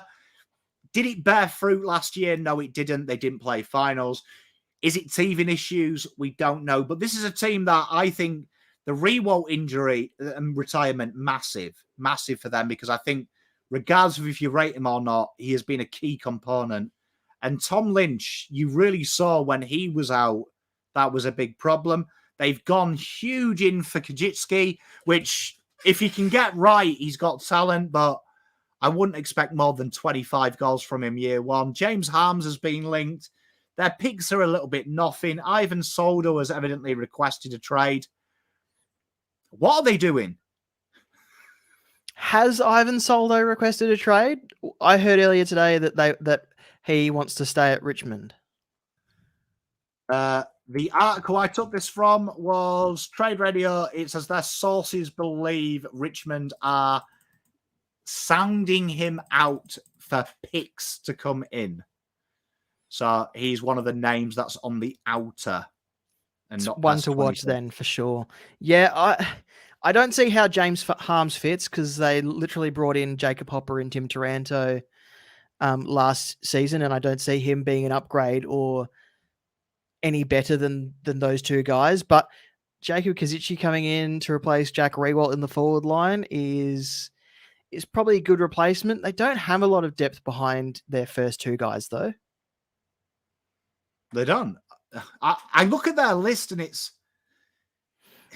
you know, when you go to Carlz and like my wife does this, she'll arrange something around Christmas and then you fucking realize that one of your friends or family's got a family member, got a kid, and you're like, oh, fuck. And it's like Christmas Eve and you've got nowhere to get any presents. Everywhere's shut. So you get one of them pre-done stockings from Carlz and you realize that it's just dog shit mixed in there. There's just like shit toys. No one likes it. It looks really impressive, though. That's Richmond's list. It looks really impressive, but then you deep dive into it and you've got toys that don't fit together. It just looks like a market stall. It's gash. I find it a real poor list, and I think they've taken a real big risk bringing in Hopper and Taranto. I think it's a huge risk. I think Taranto's a superstar. Hopper, for me, and I mean this with all love, he is every big-bodied midfielder we've ever seen in the draft, picks 10 to 30. Yeah. I don't think they got anything out of Jacob Hopper that they couldn't have got out of Jack Graham. Amen. Amen. I think Jack Graham is the most underrated player on that list. I say that as a Carlton fan because I think he's got his last 3 contracts on the back of playing us twice a year. But I do feel like he's one of them players that he screams, go to Gold Coast and get 20 games and see what you're about. Stop staying and playing 12 games a year. Yeah. He's one who has been linked to both Adelaide clubs being from South Australia. He's been linked to almost every club that has a midfield hole because he's not being used properly at Richmond. Now that Adamuzze is in charge at the Tigers, hopefully he sees in Jack Graham what everyone else does. Mate, definitely will be one of them things. Says my darling, 11 of the top 23 at the moment are NGA or father sons next year. Also, caveat, North have got the 2 late seconds. And no doubt this time next year, some other club will have West Coast. I say West Coast are the next handout as well. I think West Coast will be horrible this year and they will beg, knowing Tasmania are coming in, and they'll sell the old, we've only got a year to get it right. So I reckon next year will be a very poor draft as well. Warning. I don't think West Coast would get anything, to be honest, but who knows? Well, it's one of the, I mean this with respect, the biggest market, isn't it? It's the biggest earner outside of Victoria, isn't it? West Coast Eagles. They are a powerhouse financially. I'd imagine that the AFL will want to protect its precious little bunny if they go crying and go, we're going to lose people. They are probably the biggest key. They're probably the biggest key draw card outside of Victoria, but they're also single-handedly ruining the waffle by having their standalone reserves team. So it's kind of like they've dug this hole themselves by not having the kids coming through in a proper system in a reserves teams that actually is going through the proper pathways. I've got to say, I follow a lot of the state football because I like looking at the guys with second chances, and also waffle, weird, random fact, probably one of the best leagues in the world in Australia because you give kids a chance in the waffle as well. So a lot of these draftees make senior debuts before anywhere else. Like this year, very rare. We've seen Harley Reid, we've seen Zane Dursmer, and we've seen Nate Caddy play VFL football because genuinely that doesn't happen in Victoria. Genuinely, Sam Walsh never did. So do you know what I mean? Genuinely in Victoria, we're like, oh, who are these kids? But you guys do it. I agree with you. If you watch the waffle, it's like literally that they win like 125-5.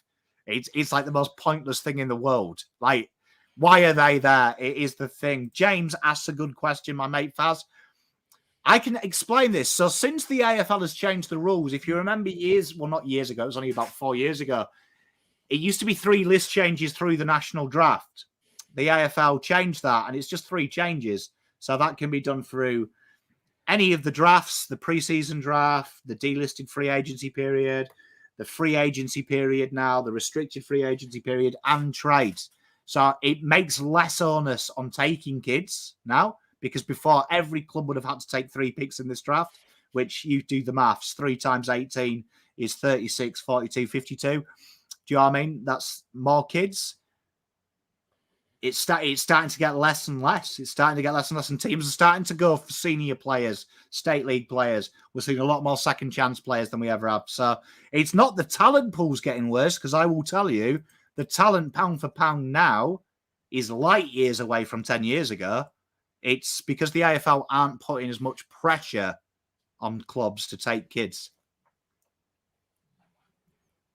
Yeah, kids are required to be ready to step in as soon as they're drafted now, and not be drafted as a skinny one who needs to spend 3 preseasons in the gym before he gets his chance. It is a great side project question, this, and we might get Damo to come back on with Let Dog, because Let Dog loves this argument of maybe raising the draft age to 21 and allowing kids to develop in the state leagues, which would make the state leagues better quality and everyone's happy. But then you'd probably have to tell all the AFL teams to fuck off out of state league football. You actually get a longer career out of your players if you draft them after they turn 20. So if 20 is the minimum draft age, instead of getting an average of 8 years out of your draftees, you're going to get an average of 11.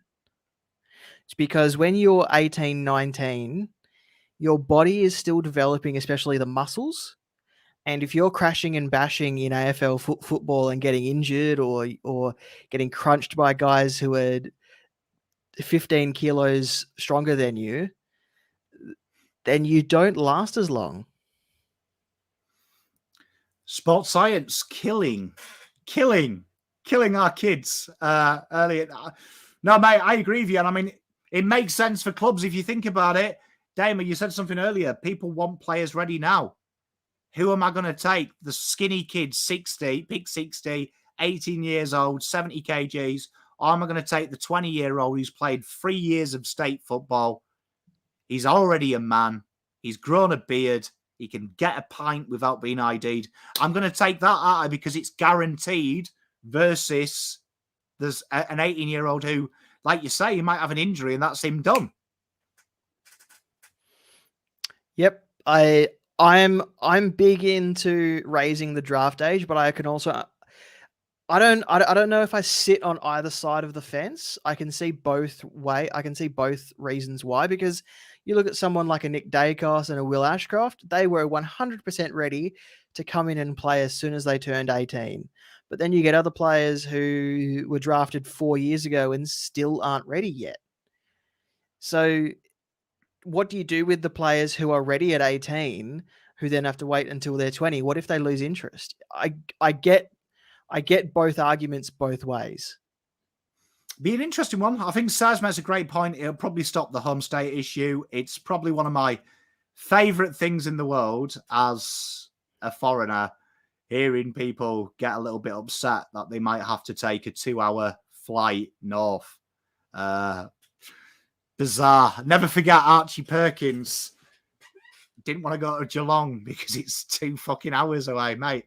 It's a fucking car drive, mate. You'll be right. But one of them things, do you know what I mean? It's one of them things. I agree with James. This is where we're losing it as well. We're losing the Lockie Neal stories, the Herd stories, because teams, because it was Fremantle who did it, not picking on Fremantle. You took, the guy who's been listed 100 times, played for Port Melbourne in last year's draft. Oh, his name's gone out of my head. I can see him. Liam Reedy? Liam Reedy? No, it wasn't Liam Reedy. I can see him. Corey Wagner. Yeah. Yeah, do you know what I mean? You took him late, and there's another guy, 18-year-old. Could have been an 18-year-old. Do you know what I mean? Because Wagner played, what, one game? So, well, he's 26 now. But he was drafted as an 18-year-old originally, couldn't cut it in his first club, went to North Melbourne, couldn't cut it at North Melbourne, got delisted, went to the state leagues, was one of the best winger, halfback, midfielders in the VFL, and then goes to Freo and allows Hayden Young to move into the midfield, and the Dockers backline doesn't skip a beat.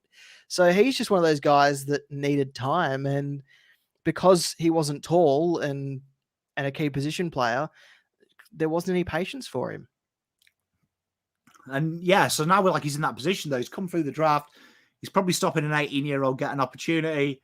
It's one of them weird things. It's a weird, complex thing. It's a great question as well, Faz. Great question. But we come on to Port, who they've probably got the most important draft year ever, because last year, great start, end of season, their lack of rotation and depth probably showed. When you saw Collingwood were rotating players, even Carlton, due to necessity, due to injuries, they could still maintain that high level. Port couldn't. And this is probably one where they've got to attack with the age of their list if they want to be top four. They want to be top four. And you've got Scott Lycett and Xavier Dersma, the names linked on a way out. Scott Lycett, interesting, being linked with a move away. You can't find any concrete teams interested in him, but evidently they're open to trading him. Ratakalia's nominated them. Zerk Thatcher's nominated them. Jordan Sweet is heavily rumoured to be nominating them. And Ivan Soldo was the link who evidently would suit what Port are. Not a lot of draft picks. And a lot of, in my opinion, they need key backs, definitely. We always talk about how small they are down back. BZT and Asava Ratakalia, two of the most speculative players out there. One incredibly talented, one we don't even know if he's a fullback. Weird ones, these. I don't understand why they've gone for both Ratagalia and Zerk Thatcher. I think both players are so very, very similar. And Asava Ratagalia, he was drafted as a ruckman, and then that didn't work. So they tried to develop him as a forward. That didn't work. And so suddenly Matthew Scarlett comes along and goes, let's try him as an interceptor down back. It works. But that was in the Geelong system. I don't think he works in the Port system, because they've already got Alia. They've got Ryan Burton. They've got those players that I feel like this is a lingering interest from last trade period that probably has outstayed its welcome, but now they're on the hook for it. I felt, as the off-season was approaching, I was thinking to myself, do whatever it takes, Tom Barrass. Like, my brain was saying, if I was Port, I'd be like, we're probably a Tom Barrass away. We're probably a real genuine key. And who's the best maybe we can steal? And I thought Tom Barrass is definitely in that bracket. He's always linked on the outer at Adelaide. Let's see what we could do. Brendan Zerk Thatcher, I like it. If you're pairing Brendan Zerk, if you were Brisbane, this is a brilliant deal. Brendan Zerk Thatcher, incredibly talented, working off one of the best in the business. Just feel, who's Port teaching Brendan Zerk Thatcher the gift? Because he's already going to be playing, because there's no one big there. Yeah. I think that Zerk Thatcher and Ratagalia are almost the same player, about 4 years apart from each other. And Zerk Thatcher will learn a lot from Chad Corns, who's their defensive coach. But Chad Corns wasn't tall, so a lot of his habits will come from so a lot of the habits he learns will come from from Chad Corns being a smaller player, which I don't think will help him, but they do need players who are taller, who can go with those taller keys, because they've got Alia, who's 200 centimeters, Trent McKenzie, who was 191, Tom Cleary, who's 193, and then Ryan Burton, who's 189. They definitely do need this kind of depth. But if Asava Ratugolea and Brandon Zerk-Thatcher are coming along to play 22 games in AFL, then what happens to the likes of a Trent McKenzie? He's not going to want to sit in the SANFL all season. Same with Ryan Burton. And you look at their draft picks, how are they going to do all these deals? 38 isn't going to satisfy Geelong for Asava Ratugolea. 44 is not going to satisfy Essendon for Brandon Zerk-Thatcher. And I would be really surprised if Western Bulldogs accept 71 for Jordan Sweet. And then that leaves them with 89. Who's that getting? No one. So they're going to have to get really creative. And I think they're going to have to find someone who has shown a bit of something to get some trade capital. And do they trade someone like an Ollie Lord to a club that needs a key forward? Because they've got Georgiades, Marshall, Dixon. They've got Sam Hayes. They've got, they've got who's the younger guy that's coming through? Dante Vicentini as well coming through. So they're quite gifted in the front half for tall. So is Ollie Lord someone that they give up, or is Todd Marshall someone that they give up to try and get some currency? Mate, I mean, Faz rates Ollie Lord. I agree with you. Something's got to give here, because the pigs don't add up, right? The pigs don't add up. They haven't. It feels like a lifetime since they've taken anyone of note in the draft as well. Do you know what I mean? Coming through. So the Xavier Dersma link, I think, is the most interesting one here, because I love Xavier Dersma. We know he's been bunged on the wing. There was a point in time when you did the rankings that Rosie would have been 1, Dersma would have been 2, and probably Dersma at points in his first year was better than Rosie. And now finding himself slung out of the wing, Butters has massively overtaken him. Rosie probably has overtaken him based on hype and this one game every so often. Dersma, for me, is a kid who's got a lot to offer. And the value they're talking about is a second, third. This is a great pickup for someone, I think, Xavier Dersma. I think this is one that Ken Hinckley, because he's very stubborn. My issue with Ken Hinckley is you can close your eyes and pick his 22 any week when you look at the injury list. Xavier Dersma is one of them who has fallen into that trap of he's obviously not rated. I think this guy is a superstar for 9 out of the 18 teams in the league. Xavier Dersma was one of the guys that Ken Hinckley rated really, really highly early on in his career. But then he got injured a few times, and then he was on the outer. And I think there's been rumblings of him wanting out of the club longer than the media has caught wind of. And that's why Ken Hinckley has sort of favoured others ahead of him. But yeah, I agree. A new start for Xavier Dersma after his last few years is probably the best thing for both parties. If he's a third, I would be willing to offer a future third and play him in his old position, half forward. I think Xavier Dersma is all that and a bag of chips, and he's easily got the best celebration in the AFL by a long way. He is definitely a character, and the media hate him for being a character, but we want characters in the AFL, so the media needs to, let this guy play and let him celebrate. Would you take him at Freo? Oh, yeah, for sure. Interesting one, that. Just Essendon linked with him because they want pick 1 and Xavier Dersma for Brendan Zerk-Thatcher, so that won't happen. What's interesting about Xavier Dersma is his girlfriend lives in WA. Oh. Jesus. Yeah. Jesus. Victorian born, playing in South Australia, and his missus lives in WA. Jesus Christ, mate. Xavier, sort it out if you're watching this show. Yeah, get all them 3 in the same place, mate. It'll help you out. St Kilda are weird because it's sauce. So with sauce, we're Carlton fans, the majority in chat.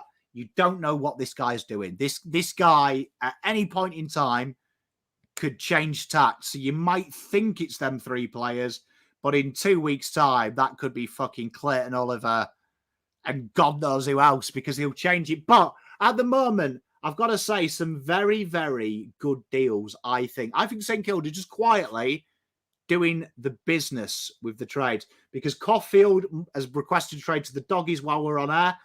I edited this, just so you know. You would have never been able to tell when I did it as well, chat. I edited it while we're live. Nick Caulfield has requested a trade to the Doggies. Jack Billings, the most disappointing footballer I've ever seen. Sometimes good, sometimes pants. Jade Gresham, sometimes good, sometimes pants.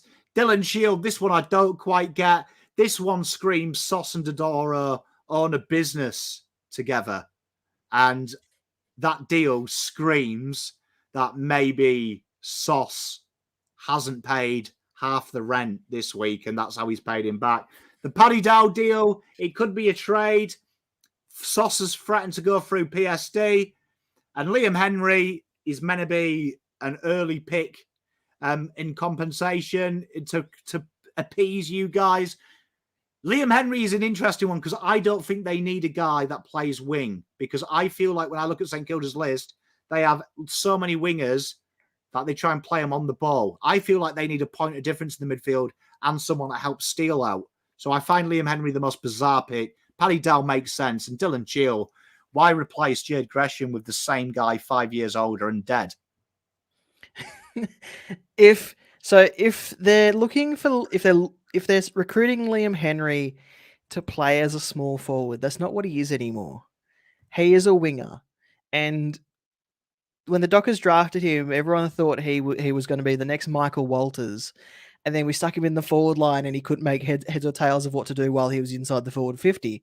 But you put him on the wing, and he floats backwards to intercept and then run the ball out. And he looked like two different players. So I don't know where he fits, because they've just recently re-signed Ryan Burns, who looked great on the wing for them this year. They've got Nazai Wangan Malera, who looked great on the wing as well. They've got Daniel McKenzie, who they're keen on, who's a winger. I just don't know where he fits. And if it's for depth, then Liam Henry is going to catch dust playing in the VFL. Anyway, he's requested a trade, and then the trade will get done, and they'll be made to pay because it's Peter Bell and David Walls. The Dylan Shield one is the one that, like you said, doesn't make sense to me, because Ross Lyon has said he wants a dynamic midfield. He wants to build his midfield to be a bit more explosive. Is Dylan what I think of explosive midfielders? Dylan Shield is not an explosive midfielder.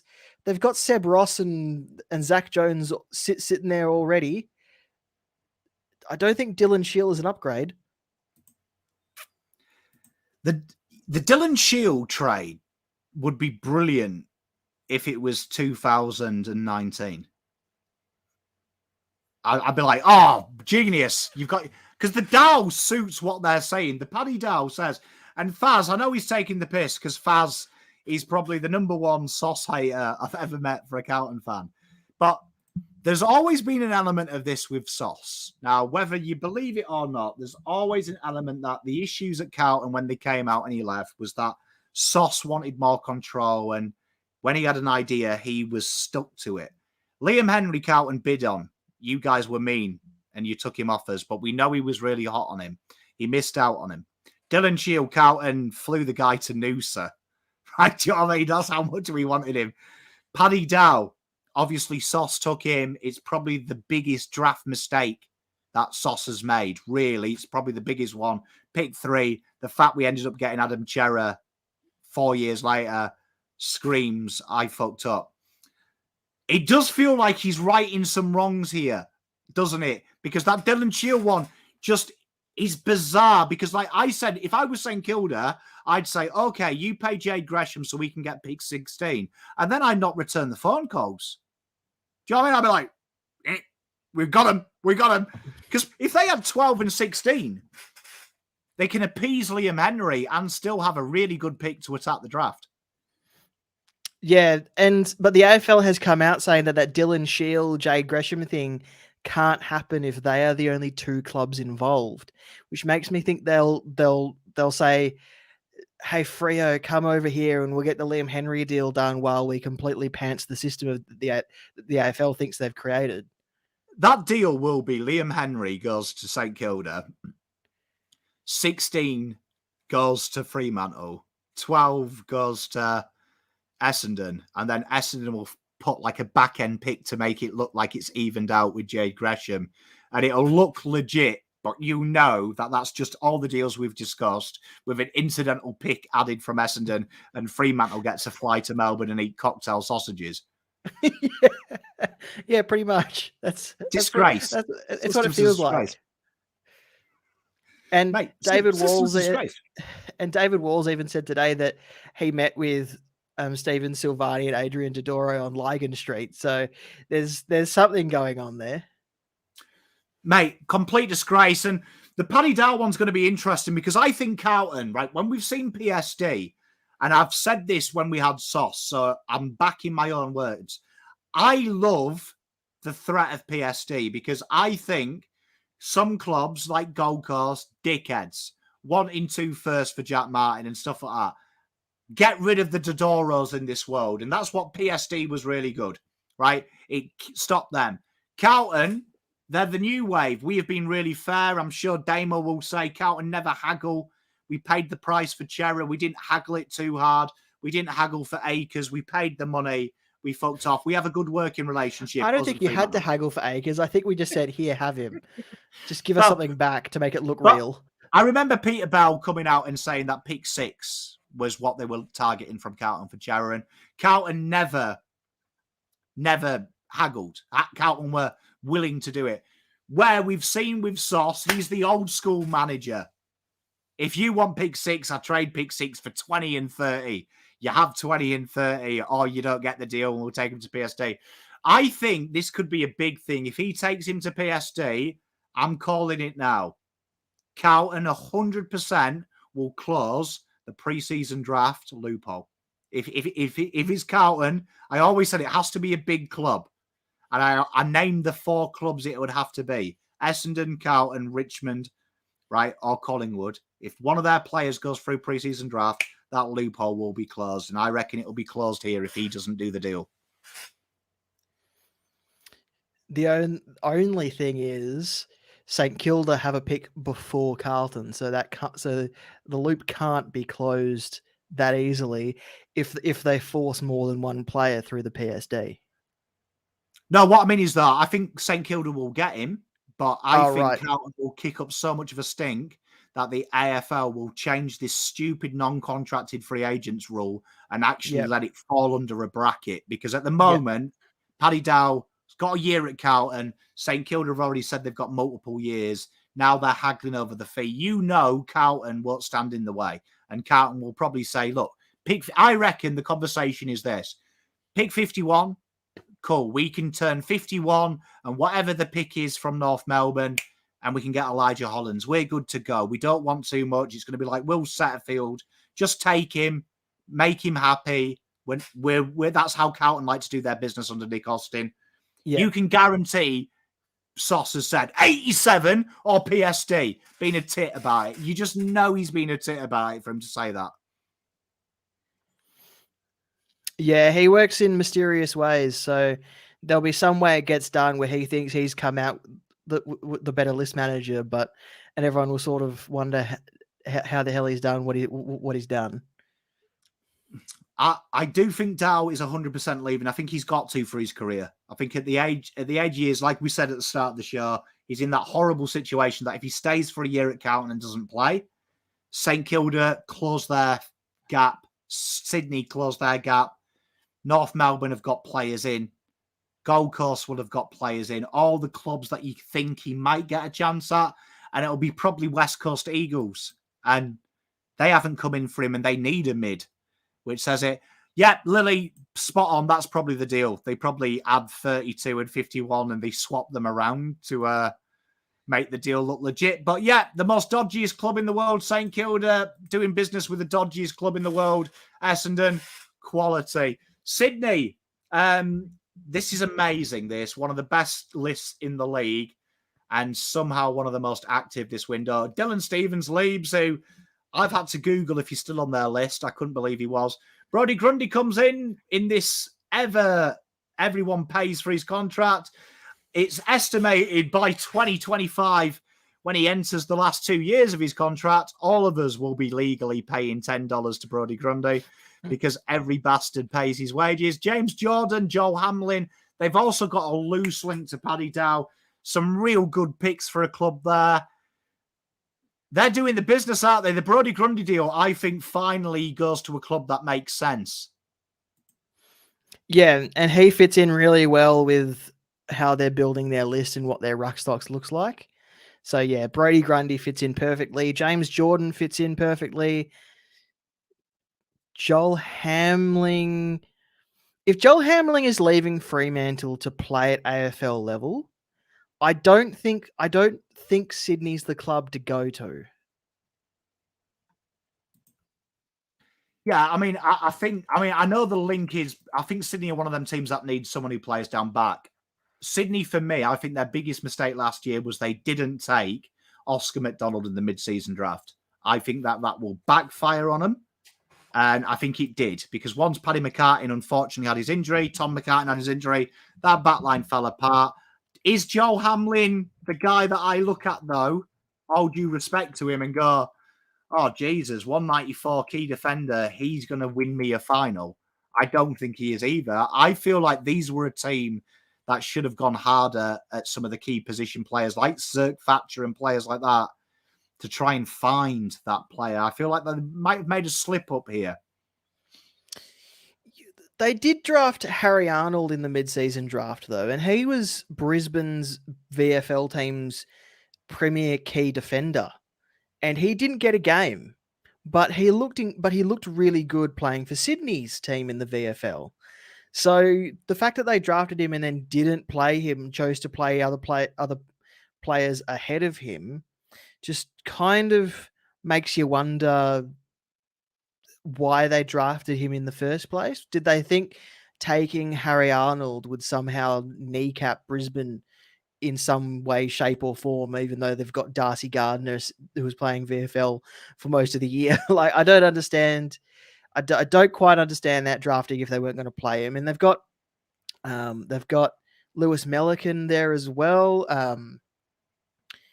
I just don't see how Joel Hamling plays ahead of Melican, Rampy, McCartin. Even Blakey can play tall if he's required. Robbie Fox is there who can play tall if required. I just don't see where Joel Hamling fits. And if he's going there to play AFL, who's the unlucky bastard who doesn't get a go in that Sydney backline? It'll be an interesting one. I mean, Joel Hamling for me, he'd be great if they had two guys reliable. Like if they could make Tom McCartin times two be 100% fit, Joel Hamlin, when you've got some young guys that you're working on and some bit parts, you can start trading out them assets. But I just feel like Joel Hamlin's what they've got, a guy that's kind of good enough for AFL football, but probably not good enough to be 25 games a year for a flag tilt side. And what you say about Arnold's spot on. That's why I always thought Oscar McDonald. Oscar McDonald's been on so many AFL lists. He was at Carlton. Carlton stupidly got rid of him because of the surgery was deemed a risk. We ended up getting Sam Durden, who's basically the same player who gets injured. Felt like that was the no-brainer for a 6-month deal. It's going to be an interesting one. I think Lily makes a good point. Dougal Howard, he's a guy that I feel like's got a bit of upside. Do you know what I mean? Who's probably been underdone. And to answer your question, it's $500K. His contract billings, his agent has confirmed. And St Kilda are looking to get that all off the books. So you'd imagine that would mean a third rounder if someone's taking that punt on Jake Billing. It depreciates his value. But Sydney, they're an interesting one, aren't they? I feel like James Jordan, do they need a James Jordan? I feel like he's been mistreated by Melbourne. I thought he was very good the year before. Brodie Grundy makes sense. Paddy Dow, I like it. I think that's what they don't have. I'll tell you what, I've just made this connection. So David Walls said this morning that the Dockers are looking for players who can impact in the front half. They've got quite a bit of salary cap space because they've done all these long-term deals and they can manipulate the money to open up cap space. They also want pick 13 for Liam Henry. What are the chances the Dockers get 13 and Billings for Liam Henry and the Dockers take the entire Billings contract and it adds to their front half? Great deal for St Kilda. Great deal. I think Billings, you know what? People have slagged Billings off. He's a bit like what we said about Dersma. I think I know a lot of St Kilda fans. He's one of their whipping boys, right? Fresh start, Fremantle, out of the football bowl. Bit of love, bit of TLC. He could be a jet. He could be a superstar in the right environment. He's only 28 as well, so there's still 3, 4, maybe 5 years in him if they can get his body right. So there's just that connection being made. Sorry, the cogs turned in my head a little bit just after seeing Lily's comment there. So yeah, I think that's brilliant, to be honest. I mean, brilliant and ultimate greatness. This is where I could see Joe Hamlin going. Collingwood, right?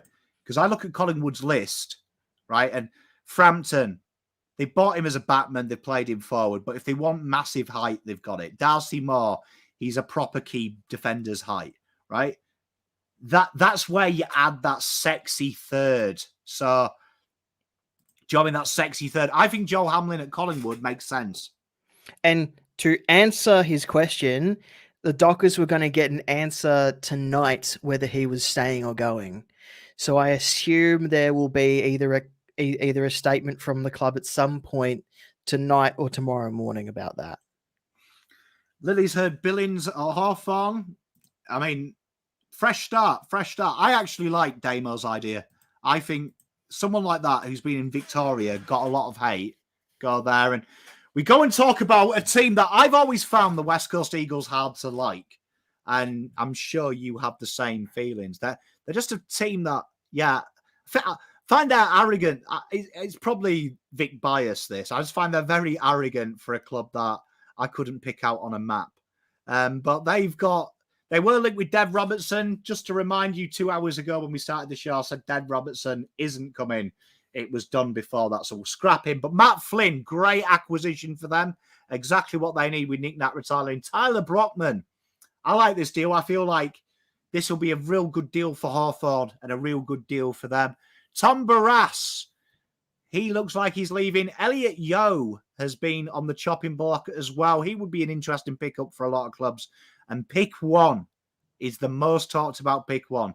Let's talk about that. Damo, surely they trade pick one.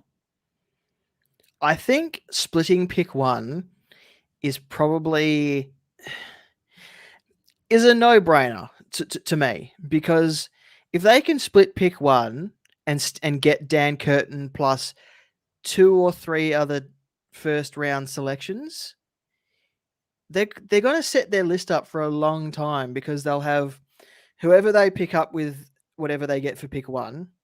So let's assume Dan Curtin and then 2 other top line players.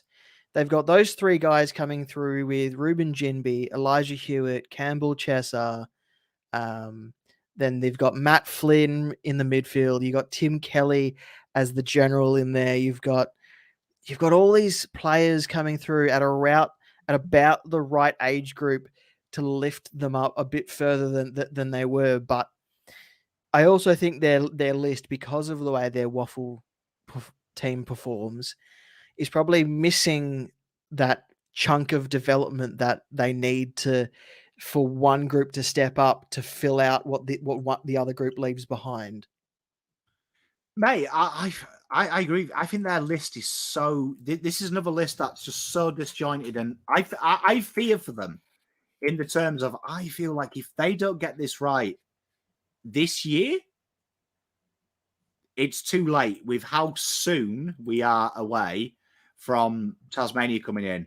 There's so much work to do, so little time. And I feel like trading out is important. So we'll talk a little bit about, people are asking questions about Barras. So Barras has, by all reports, been told that he's told the club he's staying. He's said that he's staying. Sydney have come very heavy in this. They've resigned themselves to a point as well that they're not going to get him, right? Which, fair enough. However, it was reported by the Western Australian yesterday, and this is where we got the link from, that they are expecting bids again, that clubs are going to circle.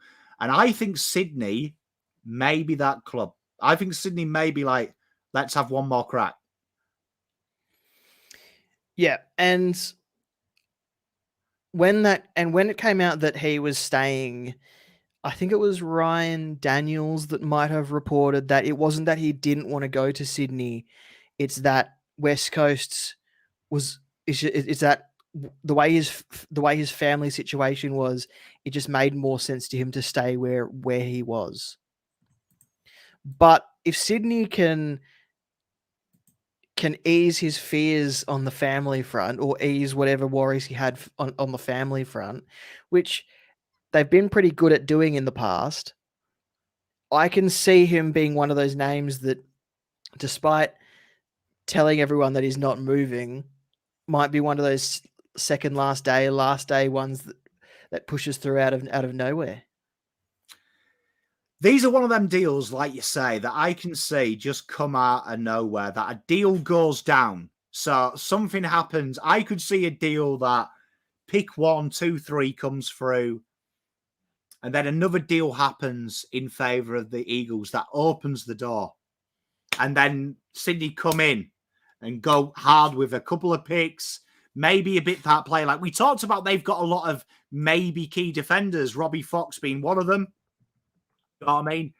That they could maybe push to them, right? And go, well, you know what? Look, we're happy to give you him. It's a stopgap. Anything can happen like that. Do you know what I mean? All it takes is one cog to fall. And I just feel that I look at their list, he's probably the only player with any trade value. Yeah. I don't see Elliot Yeo going anywhere. He left Brisbane because he wanted to be back in WA. So I don't think he's going to go to Gold Coast if Gold Coast are interested. But yeah, Tom,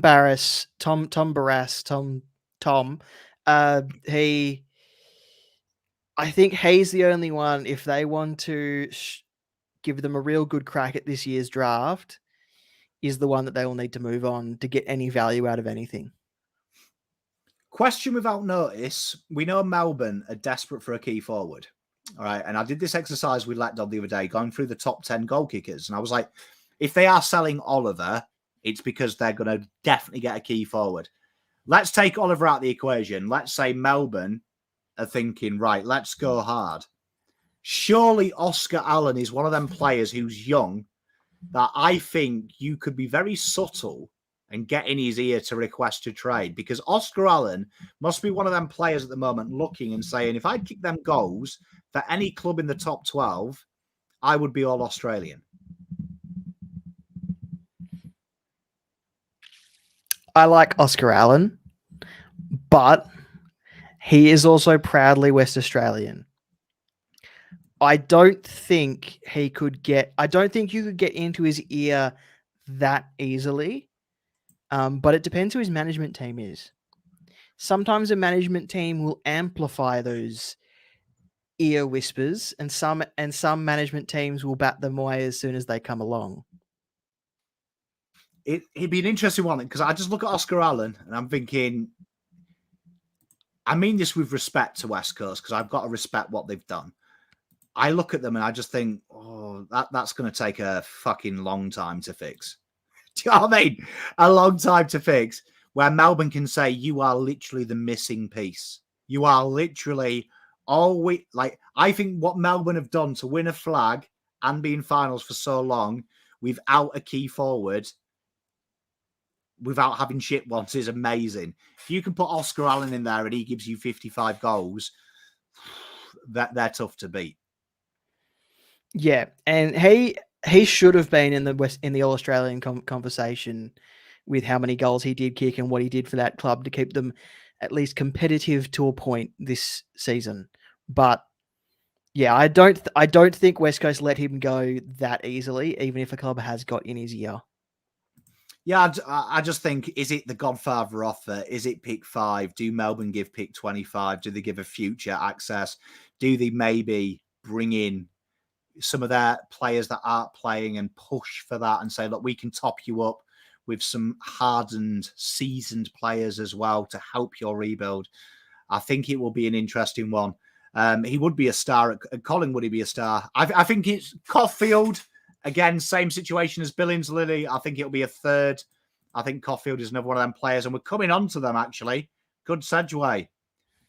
I reckon it's pick 64 for Caulfield, but they are heavily in for pick 4 to help Gold Coast, and it makes sense. You look at their picks there, 10, 17, 37, probably really do help them make that debt and not eat in. Linked away, Hayden Crozier. Buku Kamis has said he's staying, but I think this is a really interesting one, Buku Kamis. I think Buku Kamis could look to search his avenues if a club comes in guaranteeing him football. Bailey Smith, constantly linked away, Bailey Smith, which we've got to give it respect because no smoke without fire. Bailey Smith, for me, is a guy that last season, and I said this about round 12, he is playing so dog shit that screams to me he's either unhappy or his head's turned. Bailey's... I don't like the way Luke Beveridge swings his magnets. I think he's not playing his best players in their best positions. But when you put all of his players that he's got in their best positions, it's almost like there's too many cooks in the kitchen. So I don't see why they are so steadfast in that they have to hold on to Bailey Smith. I don't see why they're so steadfast that they want to keep Buku Kamis. They've got Jordan Croft coming through. They've recruited Rory Lobb. They've got Norton. They've got Ugle Hagen. Why do they need all these players that are probably best 22 at other clubs? They've stacked positions where they don't need to stack positions. I agree. I mean, he's played McRae across the half-forward line. And one thing I've noticed about Dogs midfield is Bont misses McRae. Like, they're a tandem. They're a tandem. Bont does the hard bit. McRae does the classy stuff. And I agree with George. I said this. I did a video at the bye. Everyone sacks Hinckley every year. How the fuck has Beveridge not been sacked? Like, Beveridge, for me, worst coach in the AFL. I think Luke Beveridge came from the Alistair Clarkson school of coaching. So I feel like he gets a bit of leeway. Whereas Ken Hinckley came from Geelong and then Gold Coast. You don't really... So he's not getting the same sorts of concessions that perhaps Luke Beveridge is getting. But in saying that, Kane Corns has been one of those guys that has questioned how long they can keep Luke Beveridge for. I mean, it's an interesting one and a great question from Lily. This is a weird one. We don't usually get to this stage with Jordan Croft not signing the paperwork, right? And he did do an interview, this was last week, saying there's still quite a while to go for the draft. I haven't quite decided yet. I've had great talks with Western Bulldogs. I have been a fan of them since birth. It would be a privilege to go and play alongside the players. And it'd be a privilege to play that. When I'm ready to make my decision of where I'm playing football, I'll do it. It didn't seem very convincing. Like, girls have broken up with me at uni like that. If I'm Jordan Croft, though, and I'm a key forward, and I look at the Western Bulldogs list, and I think I'm ready to play or think I should be in the frame to play at some point throughout the season, who am I playing ahead of? Maybe he doesn't want to nominate because he doesn't think he'll get the opportunities. Mate. And I think Dr. Doofenshmirtz makes the great thing. Look at the players that have left that club who have gone on to have good careers. Lockie Hunter, Lipinski's won a flag. Dunkley wanted out every fucking year. Do you know what I mean? There is something that goes on about that place that they take a player. Look at Caleb Daniel, was probably the best halfback in the league one year, suddenly playing in the forward pocket. JJ looked like a real top-level player, suddenly out of nowhere playing forward pocket, looks a shell of his former self. He seems to have a hatred of classy, skillful players, right? To the point that their midfield now is basically the Liberatore. And no offense to Liberatore, he's just a shit tattooed version of Jack Viney, right? Bontempelli, superstar. Then you look at, like you say, they've worked hard to get all these kids in. Darcy, they played Norton down the back line for a part, but then they've signed him to a fucking career contract. Jordan Croft is obviously not nominating there for a reason, and it's probably because he knows he's not playing. I find them a mess. I find the doggies in a real big thing, and the fact Bailey Smith's linked away, I think he's the missing jigsaw piece, because I feel like they've missed Dunkley majorly. He is as good, if not better, in my opinion, than Josh Dunkley, if given the opportunity. Yeah, I think they undervalued Josh Dunkley, but in saying that, Josh Dunkley was out of contract when he wanted to be traded to Brisbane, and when someone's out of contract and they won't sign with you, there's not a lot that you can do to. So, I think that there might be a bit more pain ahead for the Bulldogs, but I think this pain will yield better results going forward because the club will finally see where they fucked up. Be interesting. I think the Jordan Croft is a great conversation. He's in that pick range as well. That is tasty as well. A lot of clubs will be there.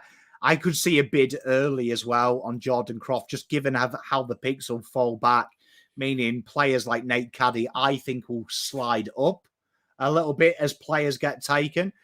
I think that could be a really interesting wait and see. I mean, Will McCabe nominated Hawthorn in August the 2nd. So let that sink in. We're in October the 5th. It's going on. This is a great question to end with, Damo. We've talked a lot about all the clubs. We've gone well over my scheduled an hour.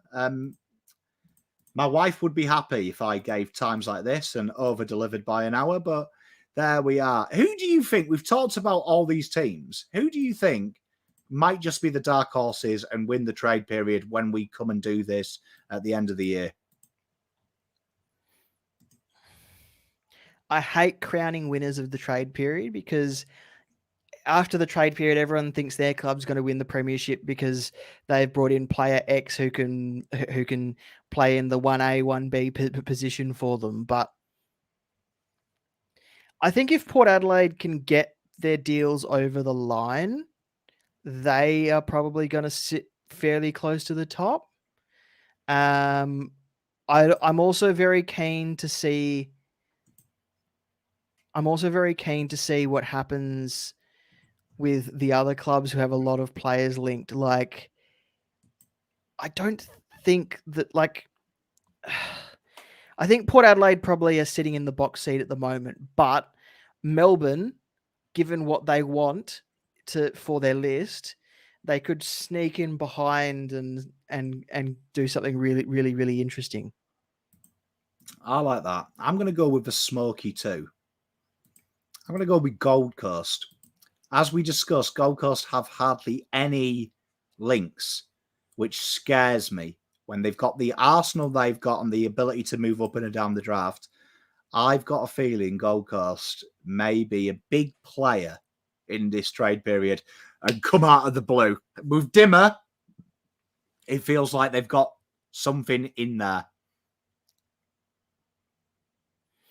Yeah, I was going to say Gold Coast, but then I thought all their draft picks and all that their off season's pretty much written in stone already. But yeah, Gold Coast are probably in my top 3 to 5 teams that could win the period. And I think even if they don't bring anyone in, Jedwell or Ethan Reed, Jake Rogers, you'll win the off-season. But I've just got a feeling that they're going to do some things with their trades that wins the trade period that everyone will be impressed with. I wouldn't be surprised to see them sneak a few players in there. George, we are back tomorrow night. Double header tomorrow night as well, because we're on with Faz as well in the evening for the soccer show as well. But chat, big round of applause to Big Damo for coming in. We love you to pieces, mate. We'll definitely get him back on the show next week as we start debating proper trades. Once they start going through, we won't have all this theoretical nonsense. But Damo, much love, mate. Where can everyone find you? Can find me on Twitter at DamoSC, and all my links are in my bio there, so you can get everything from there. Make sure you go and give Damo love. He's a good friend of the channel. We love him, me and Let Dog. And chat, we'll see you tomorrow to digest more trade things. Much love, everyone. See you soon. Look after yourselves.